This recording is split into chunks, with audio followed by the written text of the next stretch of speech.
for the concluding academic session of this two-day symposium. The first speaker of this session is Sri Shohon Bhattacharya. Shohon is an academic fellow with the Desik Center for Research and Archiving at Dr. B.R. Ambedkar University, Delhi. At the very outset, I would request Sri Shapun Mukhopadhyay, President, the SABORNO SANGRAHALAY, to kindly felicitate Shohon.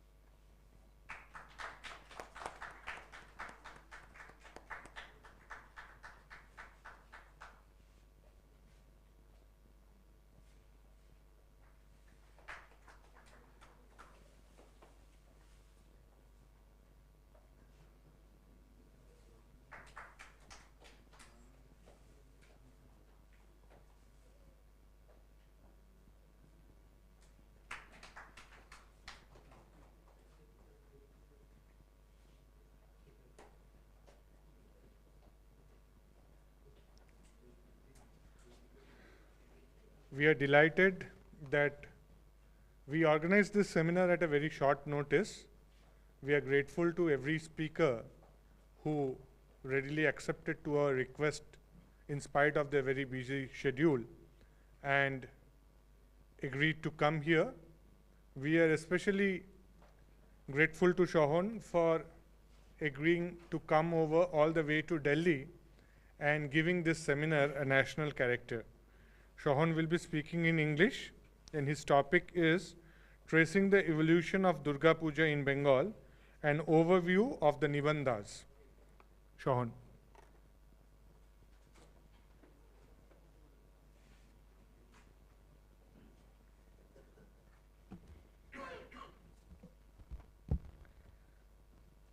Thank you, Pravalda. Since we have very limited time, I'll just dive into my topic. So, insofar as we talk about Durga Puja, its heritage, past, present and future, we are most often accustomed to thinking of Durga Puja as an institutional event that is somehow frozen in time. It has a past, it's just that we don't always see the past. Some of our previous speakers, like yesterday, spoke of her focus on the urban and the contemporary. One of the effects of looking at the Durga Puja in that way, by solely focusing on the urban perhaps, or the contemporary, we run the risk of setting a template in our minds, without which we cannot look at any other forms of Durga Puja. And that might end up making us blind about other forms of Durga Puja that might exist, so that there is no normativity about what the Durga Puja is or how it should be. As a result, I think, we start worrying about its heritage. The word heritage that's in our title is, I think, a problematic term. We conserve something that's dead, but I don't think it's dead. It's supposed to be a living tradition, and yet we talk about it with its prachin history, preserving and conserving. And all evolution, while it is welcomed in everything else but the puja, we say puja is degrading. So that should make us think. So it is in that perspective that my work on ritual and its evolution should be seen. It shows ritual not as a dead practice of reading out mantras, or just saying shastra mein aisa hai, eta hi korte hobe, etar baire ar kichu hoy na. It's not so. It has changed. We may think that it's something that should not be changed, and yet when we look at its 1,000-year-old history, that's when we start realizing it does change. Not only does it change, it innovates, it assimilates, it expands, arguably it creates more spaces, as we have heard from some of our urban planners. It creates more spaces. And in this gaze, there's a question of how should we study it. At the outset, it is colonialism that has influenced our notion of Hinduism that we know today. The very methods that we use to study culture, society, politics, religion are all colonial heritages. To such an extent that we are, by and large, a colonized Hindu populace, at least in our minds. We don't know what a decolonial Hindu mind looks like. We're looking for it. But one of the effects that philology-based Indology has done is that we have tended to do away with the changing parts of a religion. The Shilpo, the Kirtans, the Pravachans, the living priests, the family traditions, the regional traditions. Philology has encouraged us in the likes of biblical interpretation to look at the original. Where did it come from? Whenever we try to look for a history, we look for the earliest point. And then we try to find the unadulterated form. How was it then? But I think, having studied ritual for a long time and across a wide spectrum of Hindu ritual, I think the point is less about sticking to one template and more towards saying how it evolves. It certainly does have its Puranic sources. The Kalika Puran, the Devi Puran, being the two primary sources. Of course, there is the Markandeya Puran, which houses the Chandi, which is known so well in Bengal. Apart from these three, there is another lesser known text, a tantric text called Mahakala Samhita, which also contains much of what we know about Durga Puja. In fact, much of the Mahasnan mantras which we use, which are not found in the Purans, are there in the Mahakala Samhita. That's where they come from. And what these Puranas do, colonial Indologists tended to look at Hindu texts in a way that they would look at the Bible, because it sets down certain standards. This is what you must do. This is what you must follow.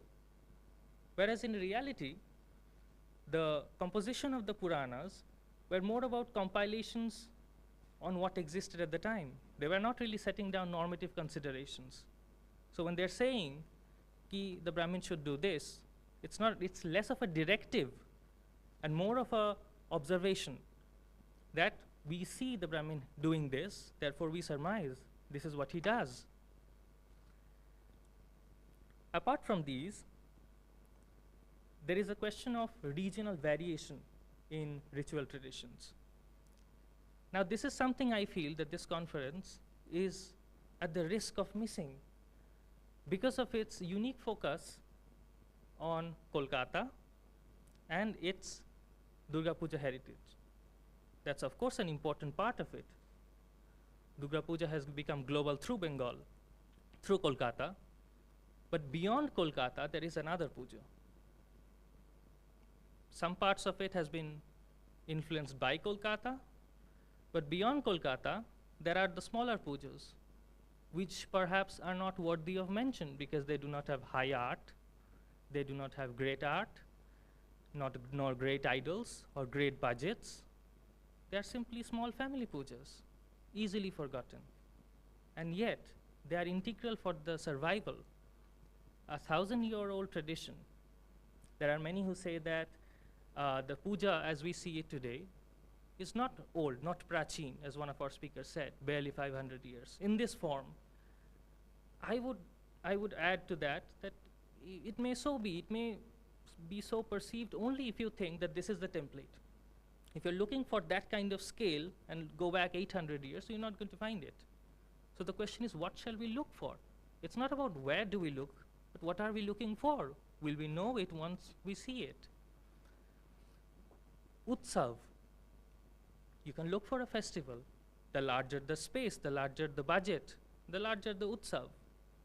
But even a family of 7 people can get together and have an utsav.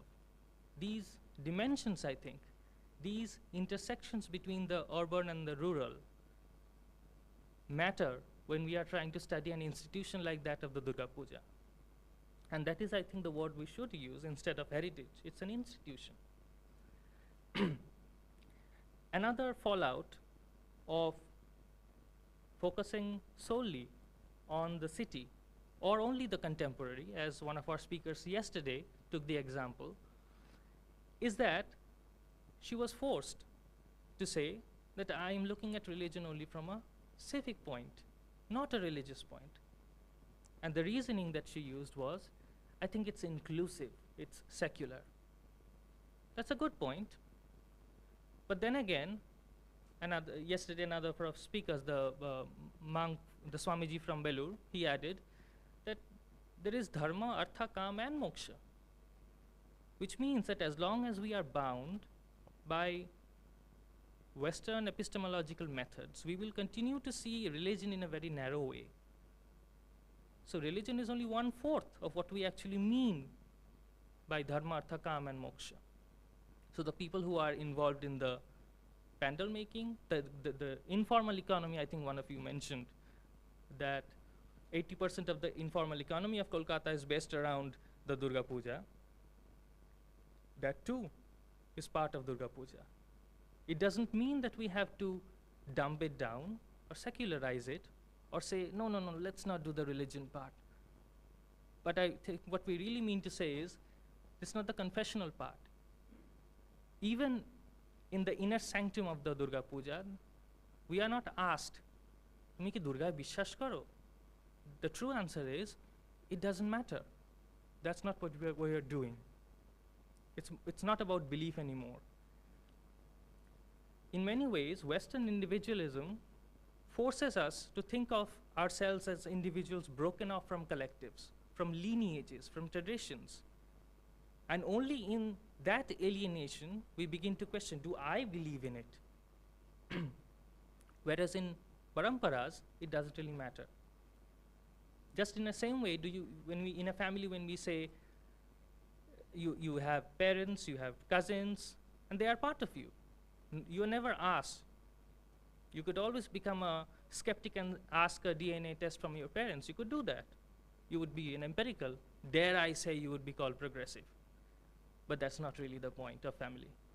In the same way, Durga Puja, if you have to see it in a religious way, it's not the religious confession, that is your faith-based ascription in it, that discriminates its point.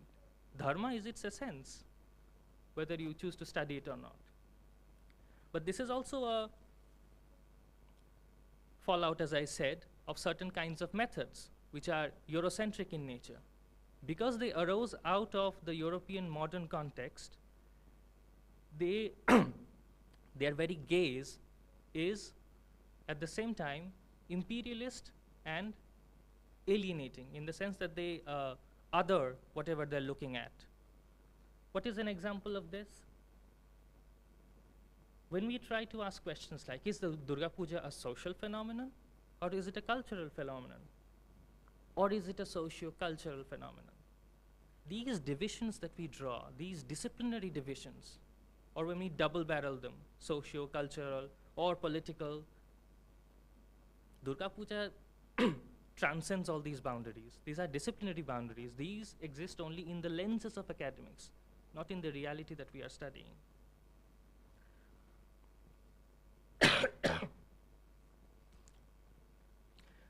Coming back to the Puranas, thank you.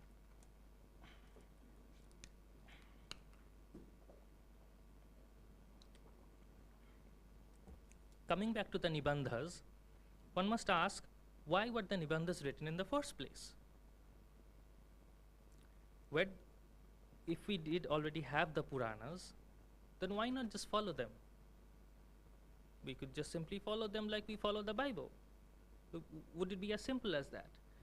The problem is that the Kalika Puran or the Devi Puran, which are the two major texts, there are also Shakti-based other texts, like as I said, the Markandeya Puran or the Devi Bhagavatam.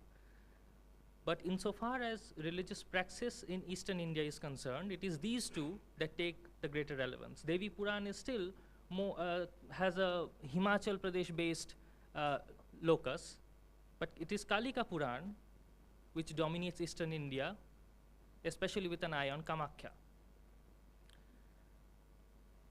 But these texts give us an idea of the variant regional traditions that existed during the time. They are trying to unify, they're trying to make sense of it. And we can decipher it when we read the Kalika Puran in its entirety and what it's saying about Durga Puja and how to do it. It turns out there are so many ways, so many vidhis. It's like a traveler went through the place, collecting all that they could find. But how to put it into practice? That's where the Nibandhas come into place.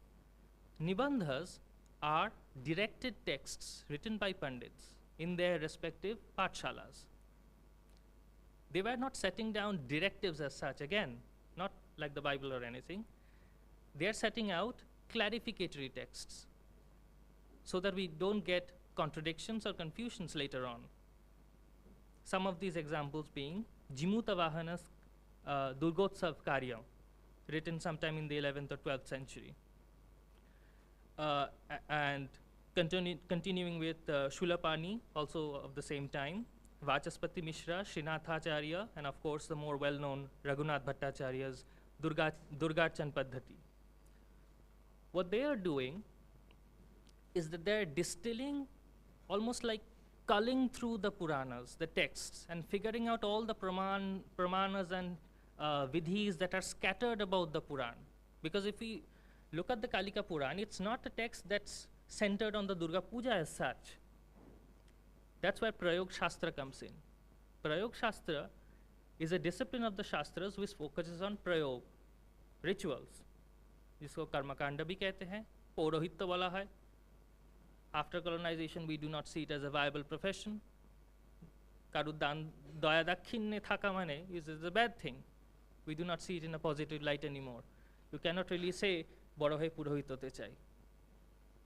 No one says that. Every parent will discourage you. But such a shastra existed. And it had, while it was not really taught at the higher echelons of universities, it was a family-based, ancestral kind of knowledge, a form of indigenous knowledge.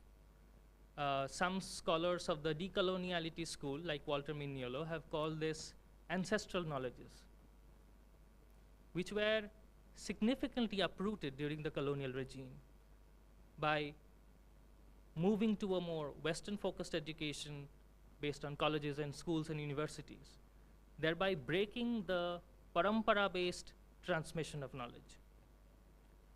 So what Prayog Shastra does is to collect these pramanas and then decide how do we put them into practice? How do we enact them? So the entire process is something like there is a Puran at the beginning, which contains scattered references, akhyans, like the stories behind it. What is this story? This is the story that we get to hear during Mahalaya, the ones that are televised, and we get the story of why this happened, how this happened, what Rishi gave the Vidya, what Kshatriya came, what Vaishya came, what problems they had, the stories behind it. Then comes the Nibandhas, which are more scholarly texts. They are directed texts. They take out the prayog bits, the more practical bits. They don't beat about the bush, and they condense it. They try to systematize it.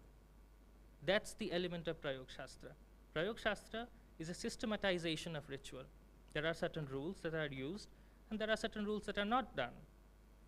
And from there, the final production in this process is the Paddhati text. Jeglo bajare pawa jay, Durga Puja Paddhati. This is the entire procedure. The Nibandhas are the middle link, which means that, and one of our previous speakers mentioned this, that nowadays we have Durga Puja in 3 variants: Kalika Puranokta, Devi Puranokta, and Brihan Nandikeshwar Puranokta, of which one is not actually extant. But if you look carefully enough, if you scour these 2 Puranas, and I have spent years doing that, you will realize that the Kalika Puran itself has all these 3. This basis, it turns out, was made by a certain Pandit circa 1920. At the advent of the print industry, when these paddhatis were first starting to come into print, আগে সব হাতে লেখা পুঁথি থাকতো, যেটা পরিবারে it was passed on. So he was in a quandary. He went around interviewing people, mostly in North Kolkata, and he asked them, আপনারা কি বিধি follow করেন? And he was confused. Some are Samvedin families using Yajurveda mantras.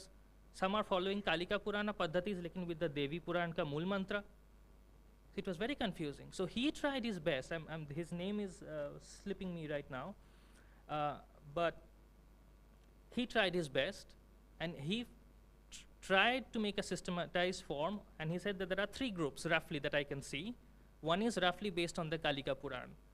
One is based on the Devi Puran, and another on the Nandikeshwar Puran. If you actually take 3 of these paddhatis and compare them, you will find only 10%, 10 to 15% differs. The rest is mostly the same, except with the exception of the 3 main mantras. And so what do the Nibandhas really talk about?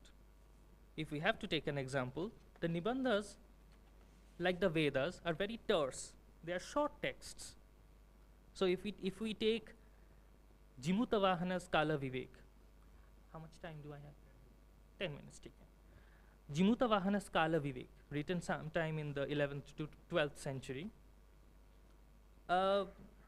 One of the first things that he says, and most of these Nibandhakaras devote quite a section to the Tithi, Jyotish, like when is this festival supposed to be held? Now in this day, we don't have a problem with dates. When we need the date, all we do is we click our smartwatches. The calendar is standardized. We are not in any doubt. Aaj kon tithi, kokhon porbe, we have everything at the point of an app. We have a clock. It's synchronized with the satellite. But 1,000 years ago, the date and time, the right season, these were difficult. It's not easy to figure out. Not everyone is a Jyotishi.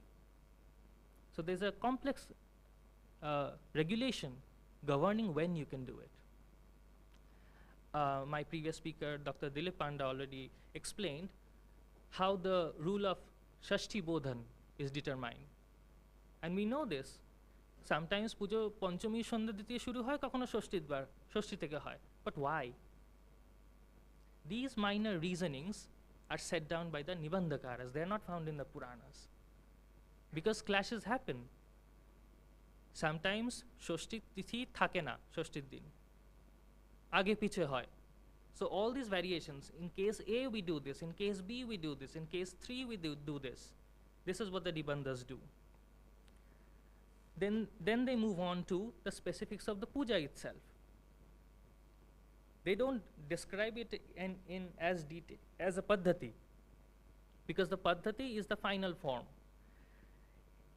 In contemporary India, as in medieval and arguably ancient India, Purohits also came in 2 variants. One was the commercial. That class of Purohits still exists. They do it purely for the money because it's their jivika. And one of the problems is you don't have much time to study it. And there's another class of Purohits who are the specialists, who know it in detail but who rarely perform.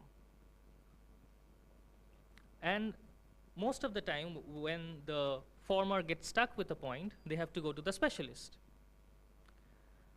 So these Nibandhas should be seen as ritualist notes done by specialist pandits who are not really innovating by indulging in shechachar. They're not really imagining and saying this looks best, this feels best. That's not what they're doing. They're codifying their best judgments based on what they have seen. and they are recommending it as a solution for the future. For instance, to take a well-known example, the Navapatrika, the so-called Kolabo, that does not occur in the oldest Nibandhas. No Puran mentions it as such. They say Patrika Puja. But that's the question, what does the Patrika Puja mean? Jimutavahana, writing in 11th century, says it's only the bale, only one plant. Which means the Durga Puja as we know it today has assimilated to itself a lot of different regional traditions, regional variations. And there is no reason to see or to continue to see Durga Puja purely as a heritage, because that runs the risk of stopping its evolution. That to do so would be a very colonized way of looking at Durga Puja as something to be preserved. Sometimes change happens, evolution happens. Some things do get wiped out, but it also makes way for the new. Time? 5 minutes, good. I'll take a small example from the Ved to indicate the nature of dharma before I summarize. This Akhyan mostly comes from the Shatapatha Brahmana, talking about Shishti and a very enigmatic god called Prajapati who created the world. Now for those students of anthropology, sociology, or cultural studies, you will be familiar that creation theories are a field of study in their own right. Now, in contrast to Abrahamic theories of creation, where God created the world in 6 days, it is always said, and it was perfect. This point is important. If creation was perfect, what does it mean?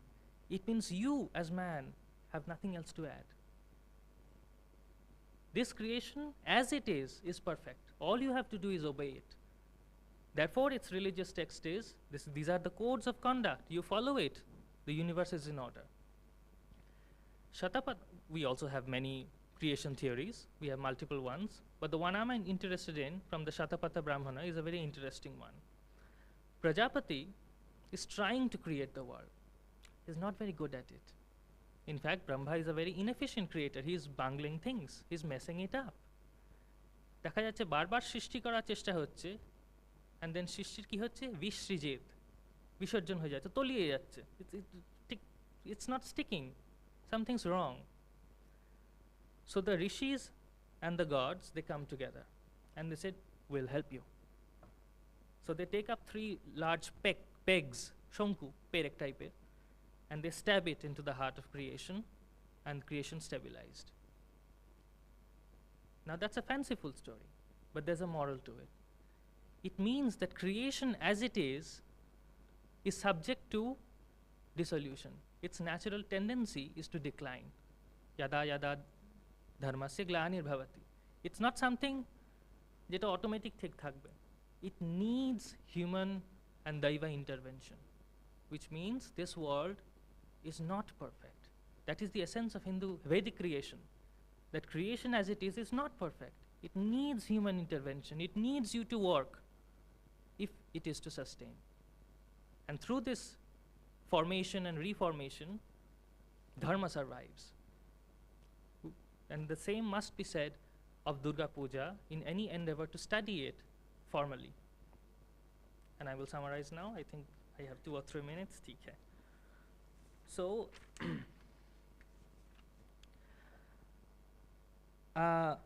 for an academic, speaking as an academic, I think that to study, if we are to initiate a program of studying the Durga Puja, we have to approach it not just as a living text, but also a living tradition. Text not as in a book sense, but in a wider sense.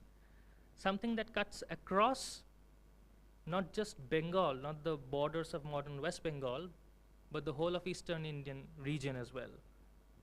We have to stop asking the questions that have been already raised by colonial Indologists. Not merely to say itihash ki, where did it come from, what are its sources, what are its deviations, etc., etc. It is necessary to adopt a decolonial attitude and ask newer questions, because decolonization has to necessarily mean that we rethink the question too, not just the answer. It is also necessary because it is a essential characteristic of European epistemology that it tends to see itself as territorially centered and universalist, which means that whatever knowledge it produces, it feels it's applicable to the whole world. Habermas writes a theory of communicative rationality, and we think it applies in India. That is a universalist bias. So when we are studying Durga Puja, we must remember to decenter our knowledge, to decenter our questions, and to decenter our answers. We are looking at a regional tradition. Therefore, and also therefore, to study the Durga Puja, its liturgy, its formation, its evolution, is to study how is it inclusive. It is inclusive, we know that as much. But we can't do that by saying, oh, it's mythology, oh, it's the puja part, oh, it's only the Brahmins who do it. No, I don't think so. If it is inclusive, then there's something here that has enabled its inclusiveness in the first place. What has enabled it? The answers might be there in those nibandhas. Because if there is one overarching theme that's found in the nibandhas, it's the acceptance of parallel traditions, ba bahubikalpo. I can't think of an English for it. The bahubikalpo. There is no one right truth, no one right way of doing it. Different families, different regions, we all do it. They're all Durga Puja.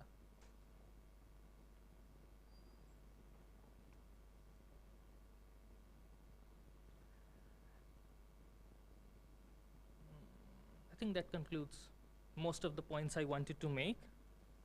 And so that Durga Puja's academic study has to be expanded. I think that should be the take-home point of my presentation today, that it has to be decentered, moved beyond its more visible components, its more glamorous components, beyond all talk of heritage and all oitojjo, all due respect, but there's more there, that are in the nooks and crannies of Bengal, in the simplest of ways. Even when there is no budget for a murti, ghote pujo kora jay, and there is much to learn there. Thank you.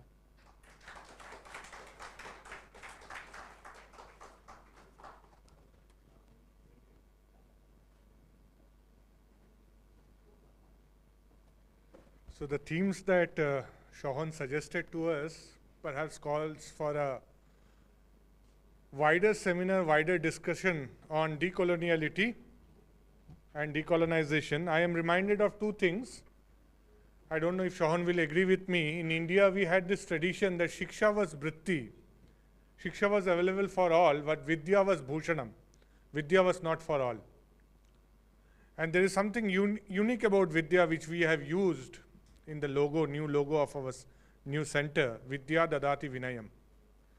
So Puja is also something, it's a community experience as well as more it is a personal experience too. And one of Shohan's specialization is the Nibandhas, that it's good that he spoke on that subject today. You see, as long as Indian sociologists, Indian culturologists, Indian historiographers do not develop the theme of looking at Indian culture, Indian sociology, Indian historiography from our own perspectives, we will be looking at ourselves through the mirror that the West holds to us. So we need to devise our tools.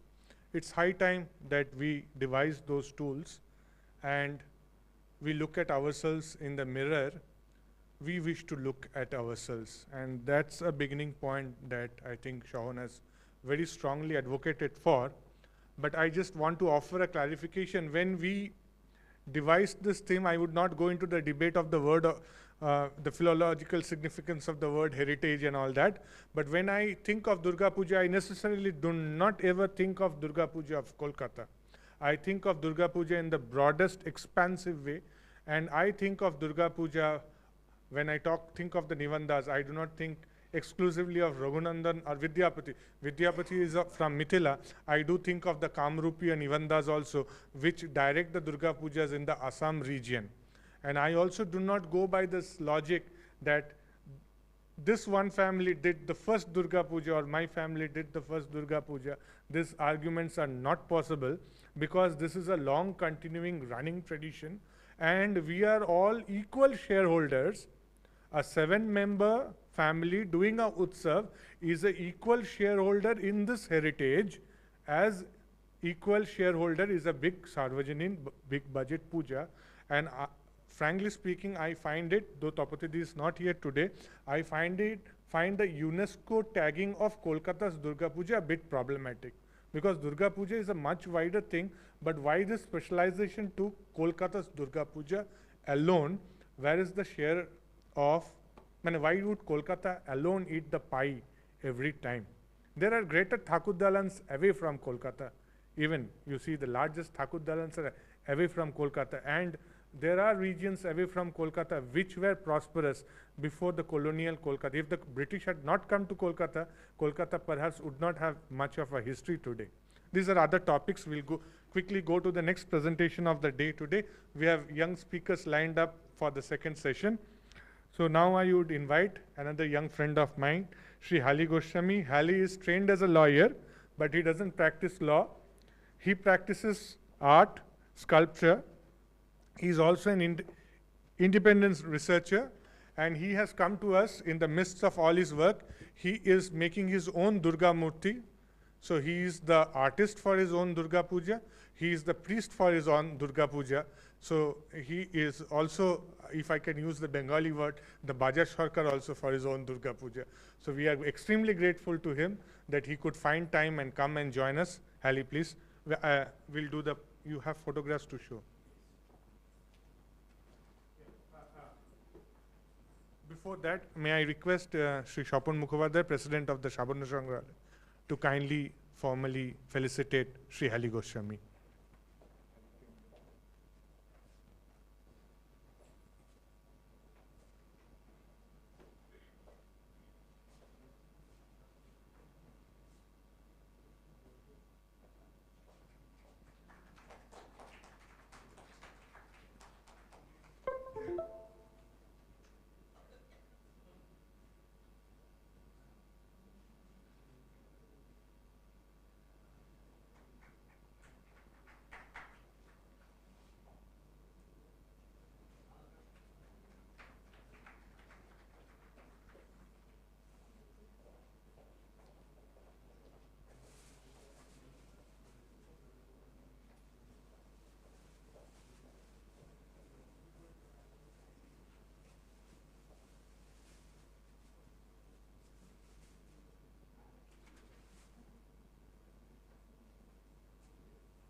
নমস্কার সবাইকে, very good evening.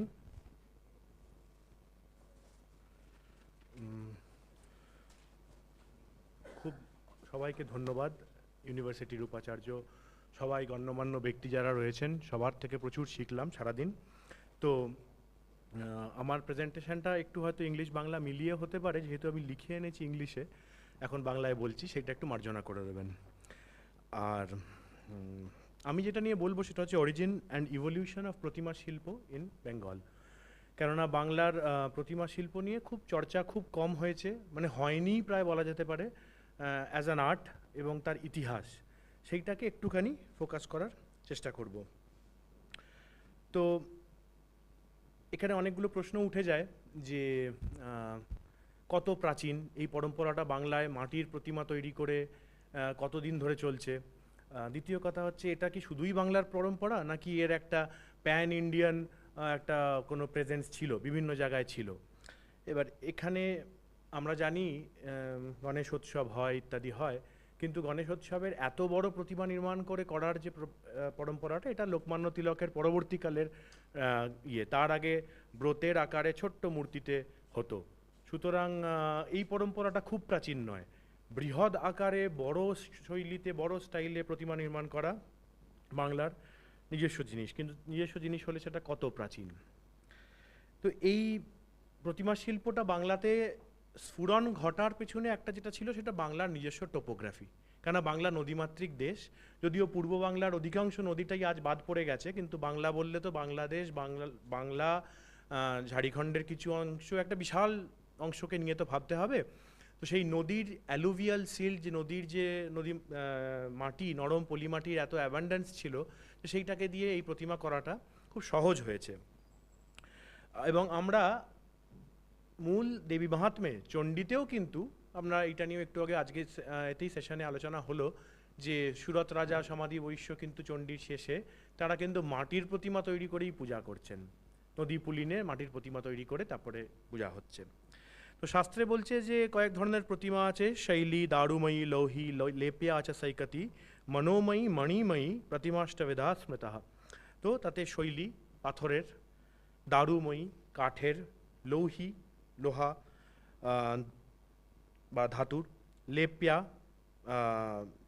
যেটা আঁকা, সৈকতি সৈকতে বালু নির্মিত, মনোময়ী মনের অন্তরের যে প্রতিমা, মণিময়ী মণি দিয়ে মরকত শিবলিঙ্গ অনেক সময় পূজিত হয়ে থাকে। এই 8 রকম প্রতিমা আছে। তো কোনো কোনো নিবন্ধে কিন্তু মাটির প্রতিমাকে সবথেকে সর্বোত্তম সুপ্রিম বলা হয়েছে। এবং এই প্রতিমা শিল্পের কিন্তু একটা প্যান ইন্ডিয়ান প্রেজেন্স কিন্তু আমাদের শিল্পশাস্ত্রে আমরা পাচ্ছি। প্রতিমা শিল্পটা পুরোপুরি যে বাংলার লৌকিক এরম কিন্তু নয়, কেননা আমরা প্রচুর শিল্পশাস্ত্র আছে, যেমন নাট্যশাস্ত্র আছে, এরম ভারতবর্ষে প্রচুর শিল্পশাস্ত্র ছিল। এবং এই শিল্পশাস্ত্র যেমন মনসোল্লাস, শিল্পরত্ন, মনসর, তারপরে কাশ্যপ শিল্প, শৈবাগম, প্রচুর বৈখানস পরম্পরার এদের প্রচুর শিল্পশাস্ত্র আজও পাওয়া যায়, যাকে ফলো করে এইসব প্রাচীন মূর্তিশিল্পগুলো হয়ে থাকতো। আজও দক্ষিণ ভারতে এগুলো অধিকাংশই ফলো করা হয়। তো এই শিল্পশাস্ত্রে কিন্তু মাটির প্রতিমা নির্মাণের বিধান দেওয়া হচ্ছে, একেবারে সংঘবদ্ধভাবে শাস্ত্রীয়ভাবে দেওয়া হচ্ছে। সুতরাং প্রথমেই একটা ভ্রান্ত ধারণা যেটা দূর করা প্রয়োজন, সেটা হচ্ছে it is not a folk tradition of Bengal. এবার এখানে ফোক আর ক্লাসিক্যাল শব্দটাও একটা খুব প্রাচীন ডিবেট। কাকে আমি ফোক ক্লাসিফাই করব, কাকে ক্লাসিক্যাল বলবো। আর কোথাও একটা আমাদের সমাজে এই ন্যারেটিভটা সেট হয়ে গেছে যে ফোক হচ্ছে খুব অধম এবং ক্লাসিক্যাল হচ্ছে খুব এবার প্রথম কথা হচ্ছে ক্লাসিক্যাল শব্দর এই ক্লাসিক্যাল ফ্যাসিনেশনটাও খুব ভিক্টোরিয়ান পাশ্চাত্য উৎপত্তি। এই যুগ থেকে যখন অ্যাকচুয়ালি ইউরোপের কি হলো, তারা নিজের ক্লাসিক্যালিটি হারিয়ে তারপরে আবার ক্লাসিক্যালিটিকে ধরার জন্য রোমের দিকে তাকাচ্ছিল, এনশিয়েন্ট রোমের দিকে তাকিয়েছিল। মানে প্রাথমিক অবস্থায় তারা তাদের রোমান সভ্যতাকে ধ্বংস করেছে নিজেরাই, তারপরে আবার রোমান সভ্যতাকে ধরে রেনেসাঁ করেছে। তো এই প্রেক্ষাপট থেকে ওদের যেই ক্লাসিক্যাল ফেটিশ তৈরি হলো, যে ক্লাসিক্যাল সেইটাকেই আমরা কিন্তু আরোপ করলাম আমাদের মধ্যে। আমরাও তখন ওই 19বিংশ শতকে খুঁজতে লাগলাম কোনটা ক্লাসিক্যাল আর কোনটা ফোক। আর সেই প্যারামিটারে যেই কিছু দাঁড়াচ্ছে না, তখনই আমরা তাকে দুধছাই করে ফেলে দিচ্ছি। এবং তার বিখ্যাত বলিদান হলো বাংলার কীর্তন গান। যাই হোক, তো সেটা অন্য প্রসঙ্গ, তার মধ্যে যাচ্ছি না। তো ক্লাসিক্যালে কিন্তু এটা কিন্তু একটা, যদি আমি ক্লাসিক্যাল বলি এই অর্থে না নিয়েও, এটা শাস্ত্র থেকে উদ্ভূত একটা পরম্পরা, যেটা বলার চেষ্টা করছি আমি। কেননা এই উল্লেখ কিন্তু শাস্ত্রে রয়েছে। তো এখানে যে ধ্রুব বেড়া মানে মূল প্রতিমা, তাকে এরমও বলা হচ্ছে কিছু কিছু আগমে, যেটা ধাতুময় বা প্রস্তর বা পাথর বা মৃত্তিকা, এই কটা দিয়ে হতে পারে। এবার এই মৃত্তিকার পদ্ধতিটা বর্তমানে বাংলায় যে পদ্ধতি দেখা যায়, একটু আলোচনা করব, একটু ডিফারেন্স দেখা যায়, কিন্তু মোটামুটি একটা স্ট্রাকচার আছে। তো শাস্ত্রে আমরা এটাও পাচ্ছি পাক্কা মৃন্ময়া আর অপাক্কা মৃন্ময়া। পাক্কা মৃন্ময়া মানে হচ্ছে পোড়া মাটি, এবং পোড়া মাটির মূর্তি বিশেষ কিছু আবিচারিক ক্রিয়া ছাড়া সাধারণত নিষেধ করে দেওয়া হচ্ছে, যে এটা ব্যবহার করা যাবে না, মাটি পোড়ালে সেই মাটিতে পূজা হবে না। অপাক্কা মৃন্ময়া দিয়েই কিন্তু পুজো হবে। আজও আমরা দেখি লক্ষ্মী গণেশ ছোটো ছোটো যেগুলো বিক্রি হয়, সেগুলো কিন্তু প্রত্যেকটাই আপনারা দেখবেন কাঁচা মাটির, কোনোটাই কিন্তু পোড়া মাটি দিয়ে হয় না। এইবার এই অপক্কা মৃন্ময় বলতেই এই 7th সেঞ্চুরির কুষাণ মহিষমর্দিনীর প্রাচীন মহিষমর্দিনীর মূর্তি, এটা মথুরা অঞ্চল থেকে পাওয়া গেছিল। এটা কিন্তু পোড়ামাটির মূর্তি, পোড়ামাটির ভাস্কর্য। এই শাস্ত্রে, প্রাচীন শিল্পশাস্ত্রে যে মাটির প্রতিমা তৈরির যে বিধান পাচ্ছি, তাতে বলা হচ্ছে যে এই ক্লে প্রতিমার, মাটির প্রতিমার সপ্ত সংস্কার থাকতে হবে। সপ্ত সংস্কার কি কি? একটা হচ্ছে শুলা মানে আর্মেচার, যেটাকে আমরা আজকে বলি কাঠামো। একটা হচ্ছে অষ্টবন্ধ, তারপরে রজ্জু মানে দড়ি, মৃৎ বা মাটি, শর্করা কালকা মানে লাইম পেস্ট প্রাইমিং, পাটা কাপড়, বর্ণা রং। আর এই প্রত্যেকটা দ্রব্যের সাথে মনুষ্য শরীরের একটা সংকল্প, একটা করেসপন্ডিং লিঙ্ক রয়েছে। শুল বা আর্মেচারটা, পরের ছবিটা দেবেন, এটা কাঠামো আমরা জানি খুব কমন। এই শুল আর্মেচার, এই আর্মেচারটাকে বলা হচ্ছে অস্থির প্রতীক। তারপরে অষ্টবন্ধ বাংলায় আর প্রচলিত নয়, দক্ষিণ ভারতে এখনও ব্যবহার হয়। নানা রকম ধুনোর আঠা, নানা রকম ভেষজ আঠাকে পিটিয়ে হাতুড়ি দিয়ে একটা কেমিক্যাল বানানো হয়, যেটা একবার জমে গেলে ভয়ঙ্কর টাফ। এবং মন্দির চূড়ায় যে কলস লাগানো হয়, সুবর্ণ কলস, সেইগুলো অনেক সময় অষ্টবন্ধ দিয়ে জুড়ে দেওয়া হয়। তো এই অষ্টবন্ধকে বলা হচ্ছে যে মেদ ফ্যাট বডির। রজ্জু হচ্ছে শিরা, রজ্জু আমাদের এখনও দেখা যায়, আমাদের প্রতিমাতে তো দড়ি দিয়ে তো মারতেই হবে, রজ্জু শিরা। মৃৎ হচ্ছে মাংস, আমাদের ফ্লেশ, মৃৎ। শর্করা কালকা বা লাইম পেস্টিং যে প্রাইমারিং করা হতো, এটাকে বলা হচ্ছে শোণিত। শর্করা কালকাটা কিন্তু আমাদের বাংলার প্রতিমা শিল্পে সেইভাবে ব্যবহার হয় না। আমাদের খড়িমাটি করা হয় ন্যাকড়া মারার পরে, কিন্তু এইখানে যে প্রাচীন ভারতীয় যে মূর্তি শিল্পের যে বিবরণ পাচ্ছি, তাতে ন্যাকড়ার আগে এইটা করা হচ্ছে, যেটাকে রক্তের বিকল্প হিসেবে ধরা হচ্ছে।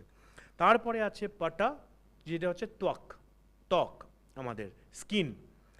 তারপরে বর্ণ আমার রং, এই রংকে বলা হচ্ছে জীবা, প্রাণ শক্তি তার মধ্যে সঞ্চারিত করা হলো।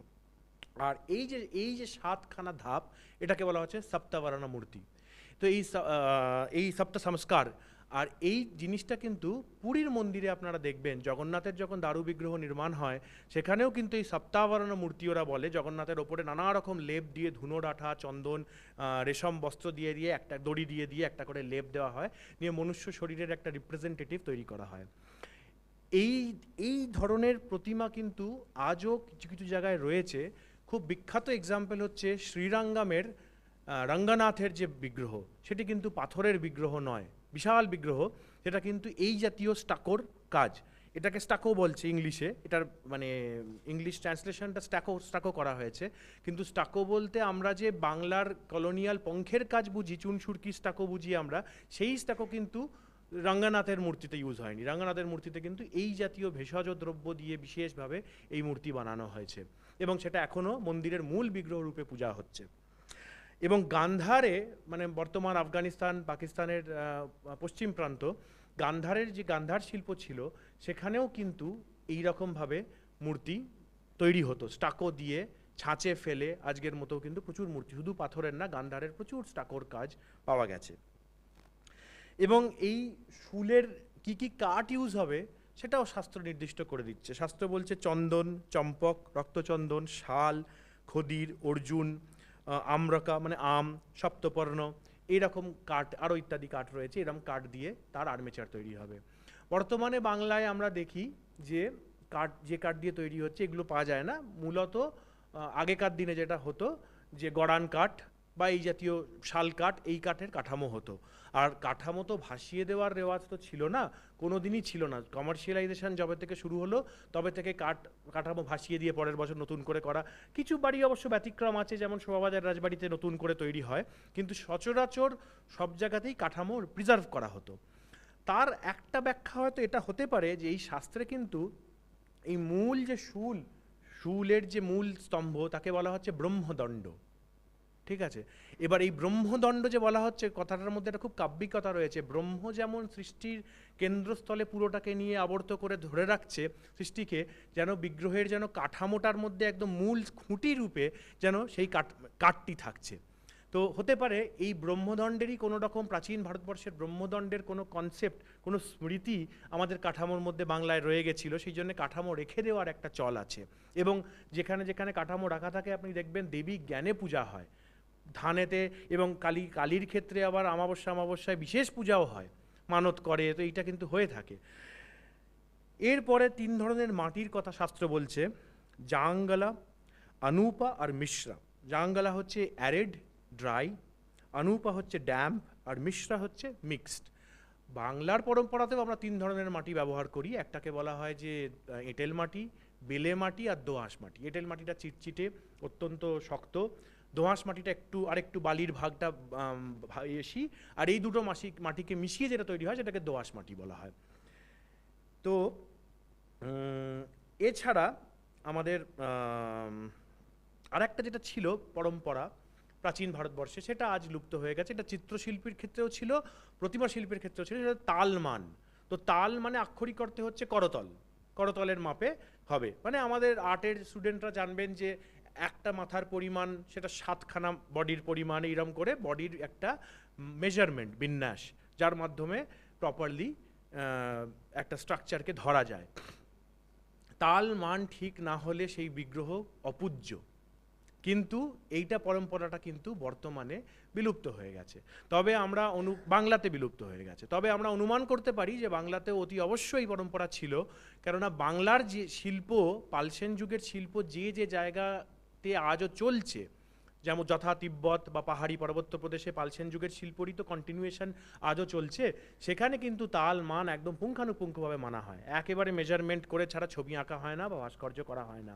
সুতরাং বাংলাতে ছিল, বাংলাতে আধুনা লুপ্ত, এবং এই বিলুপ্তিকরণের পেছনে অবশ্যই এই আমাদের যখন বৈদেশিক আক্রমণ হয়েছে, নানা রকম রাজনৈতিক প্রতিকূলতা, যেভাবে পালসেন যুগের শিল্প মূলত বিলুপ্ত হলো, সেগুলোরই কন্ট্রিবিউশন রয়েছে। তালমান আর ব্যবহার হয় না। তবে একটা পোয়া মাপ বলা হয়, এত পোয়া ঠাকুর, অত পোয়া ঠাকুর, কিন্তু তার সাথে তালমানের কোনো সম্পর্ক নেই, সেটা হাত মাপ, 1 মিটার 2 মিটার, ওটার সাথে কোনো বডি প্রপোর্শনের সম্পর্ক নেই। সুতরাং পালসেন যুগ থেকে আজকের পরম্পরার মধ্যে একটা প্রবাহমানতা রয়েছে, সম্পূর্ণ বিলুপ্ত হয়নি সেই শিল্প, কিন্তু অনেকটা আবার হারিয়েও গেছে, তার মধ্যেই তালমান কিন্তু হারিয়ে গেছে। তো তাহলে এবার তারপরে বলা হচ্ছে যে সর্বশেষে কপিত্থ নির্যশ, কয়েদ বেলের আঠা, সেইটা দিয়ে কাপড় আটকানো হবে। এটাও আজকালকার দিনে আর করা হয় না, পাটি এঁটেল মাটির গোলা দিয়েই কাপড় আটকানো হয়। আর 3 ধরনের এই যে রঙিন প্রতিমা, সব প্রতিমা তো রঙিন হতো না প্রাচীন ভারতের, কিন্তু রঙিন প্রতিমার মধ্যে একটা বলছে যে শিলাগর্ভ, দারুগর্ভ, মৃন্ময়া গর্ভ।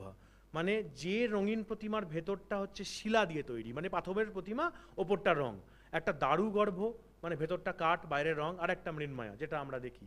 তো এই 3টে কিন্তু ডিভিশন করা হচ্ছে। আর অবশেষে যেটা আমাদের দেওয়া হতো সেটা হচ্ছে ঘাম তেল। ঘাম তেল হচ্ছে এক ধরনের কেরোসিনের সাথে বার্নিশ মিশিয়ে দেওয়া হতো। এবার এই ঘাম তেলের ব্যবহার আমার যতদূর রিসার্চ বলছে যে ব্রিটিশ যুগের পরবর্তীকাল থেকেই এসছে। তার আগে কোনো ধরনের ঘাম তেল ছিল কিনা সেটা জানা যায় না, হয়তো থেকে থাকতে পারে, কিন্তু সেটা জানার কোনো উপায় নেই। তো এর পরের স্লাইডটা দেবেন, গান্ধারের একটা, এটা হচ্ছে গান্ধারের স্টাকো মূর্তি, মাটি এবং নানা রকম জিনিস দিয়ে তৈরি, পাথরের মতোই। তো বাংলার পরম্পরায় কিন্তু দুর্গাপুজো বহু প্রাচীন যুগে অবধি যাচ্ছে। আমরা বিভিন্ন নিবন্ধকারের আমরা শুনলাম, সুলোপানি, বালক, রঘুনন্দন তো আছেই। 500 বছর আগে যখন চৈতন্য ভাগবত লেখা হচ্ছে, সেখানে যখন কাজী দলন অধ্যায়ে যখন তারা কাজীর বাড়ি যাচ্ছেন নন ভায়োলেন্ট ভাবে প্রোটেস্ট করতে, মহাপ্রভু এবং নবদ্বীপবাসী, তো সেইখানে কিন্তু বলছে যে দুর্গোৎসবের জন্য প্রত্যেক গৃহেতে মৃদঙ্গ, ঝাঁঝ ইত্যাদি বাদ্যযন্ত্র রাখা আছে, এবং সবাই নবদ্বীপবাসী সেইগুলো বার করে নিয়ে বাজাতে বাজাতে মশাল জ্বালিয়ে যাচ্ছে।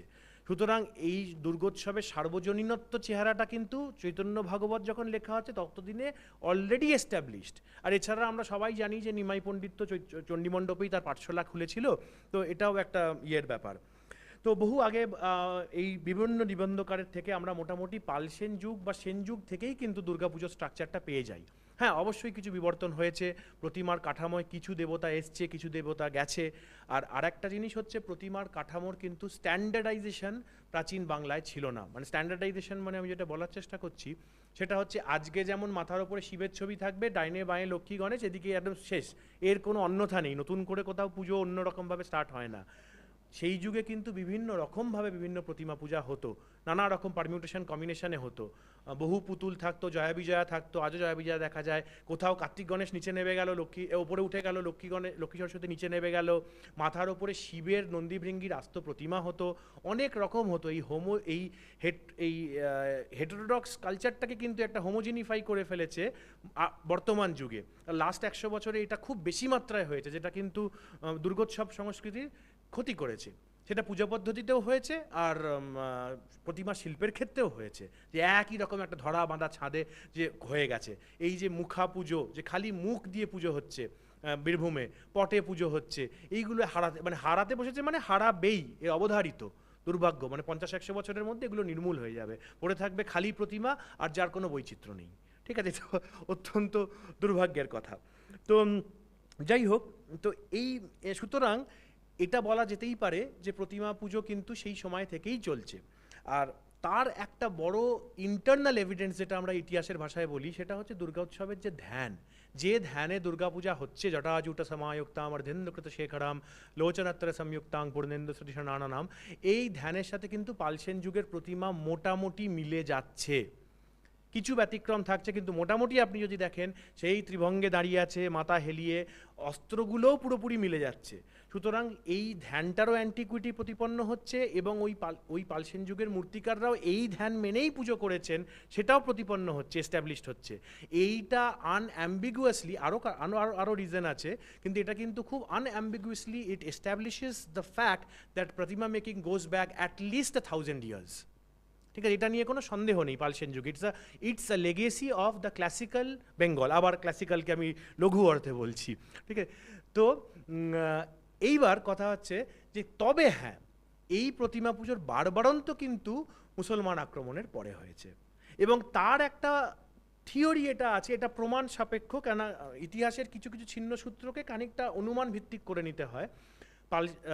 তুর্কি আক্রমণের পরে তো আমাদের বাংলার সনাতনী শিল্প লুপ্ত হলো, পালসেন যুগের শিল্প লুপ্ত হলো। তারপরে দুর্গোৎসবের এই বহুল বাড়বাড়ন্ত কিন্তু আমরা দেখছি ওই অন্তমধ্যযুগ, পোস্ট চৈতন্য সময় থেকে।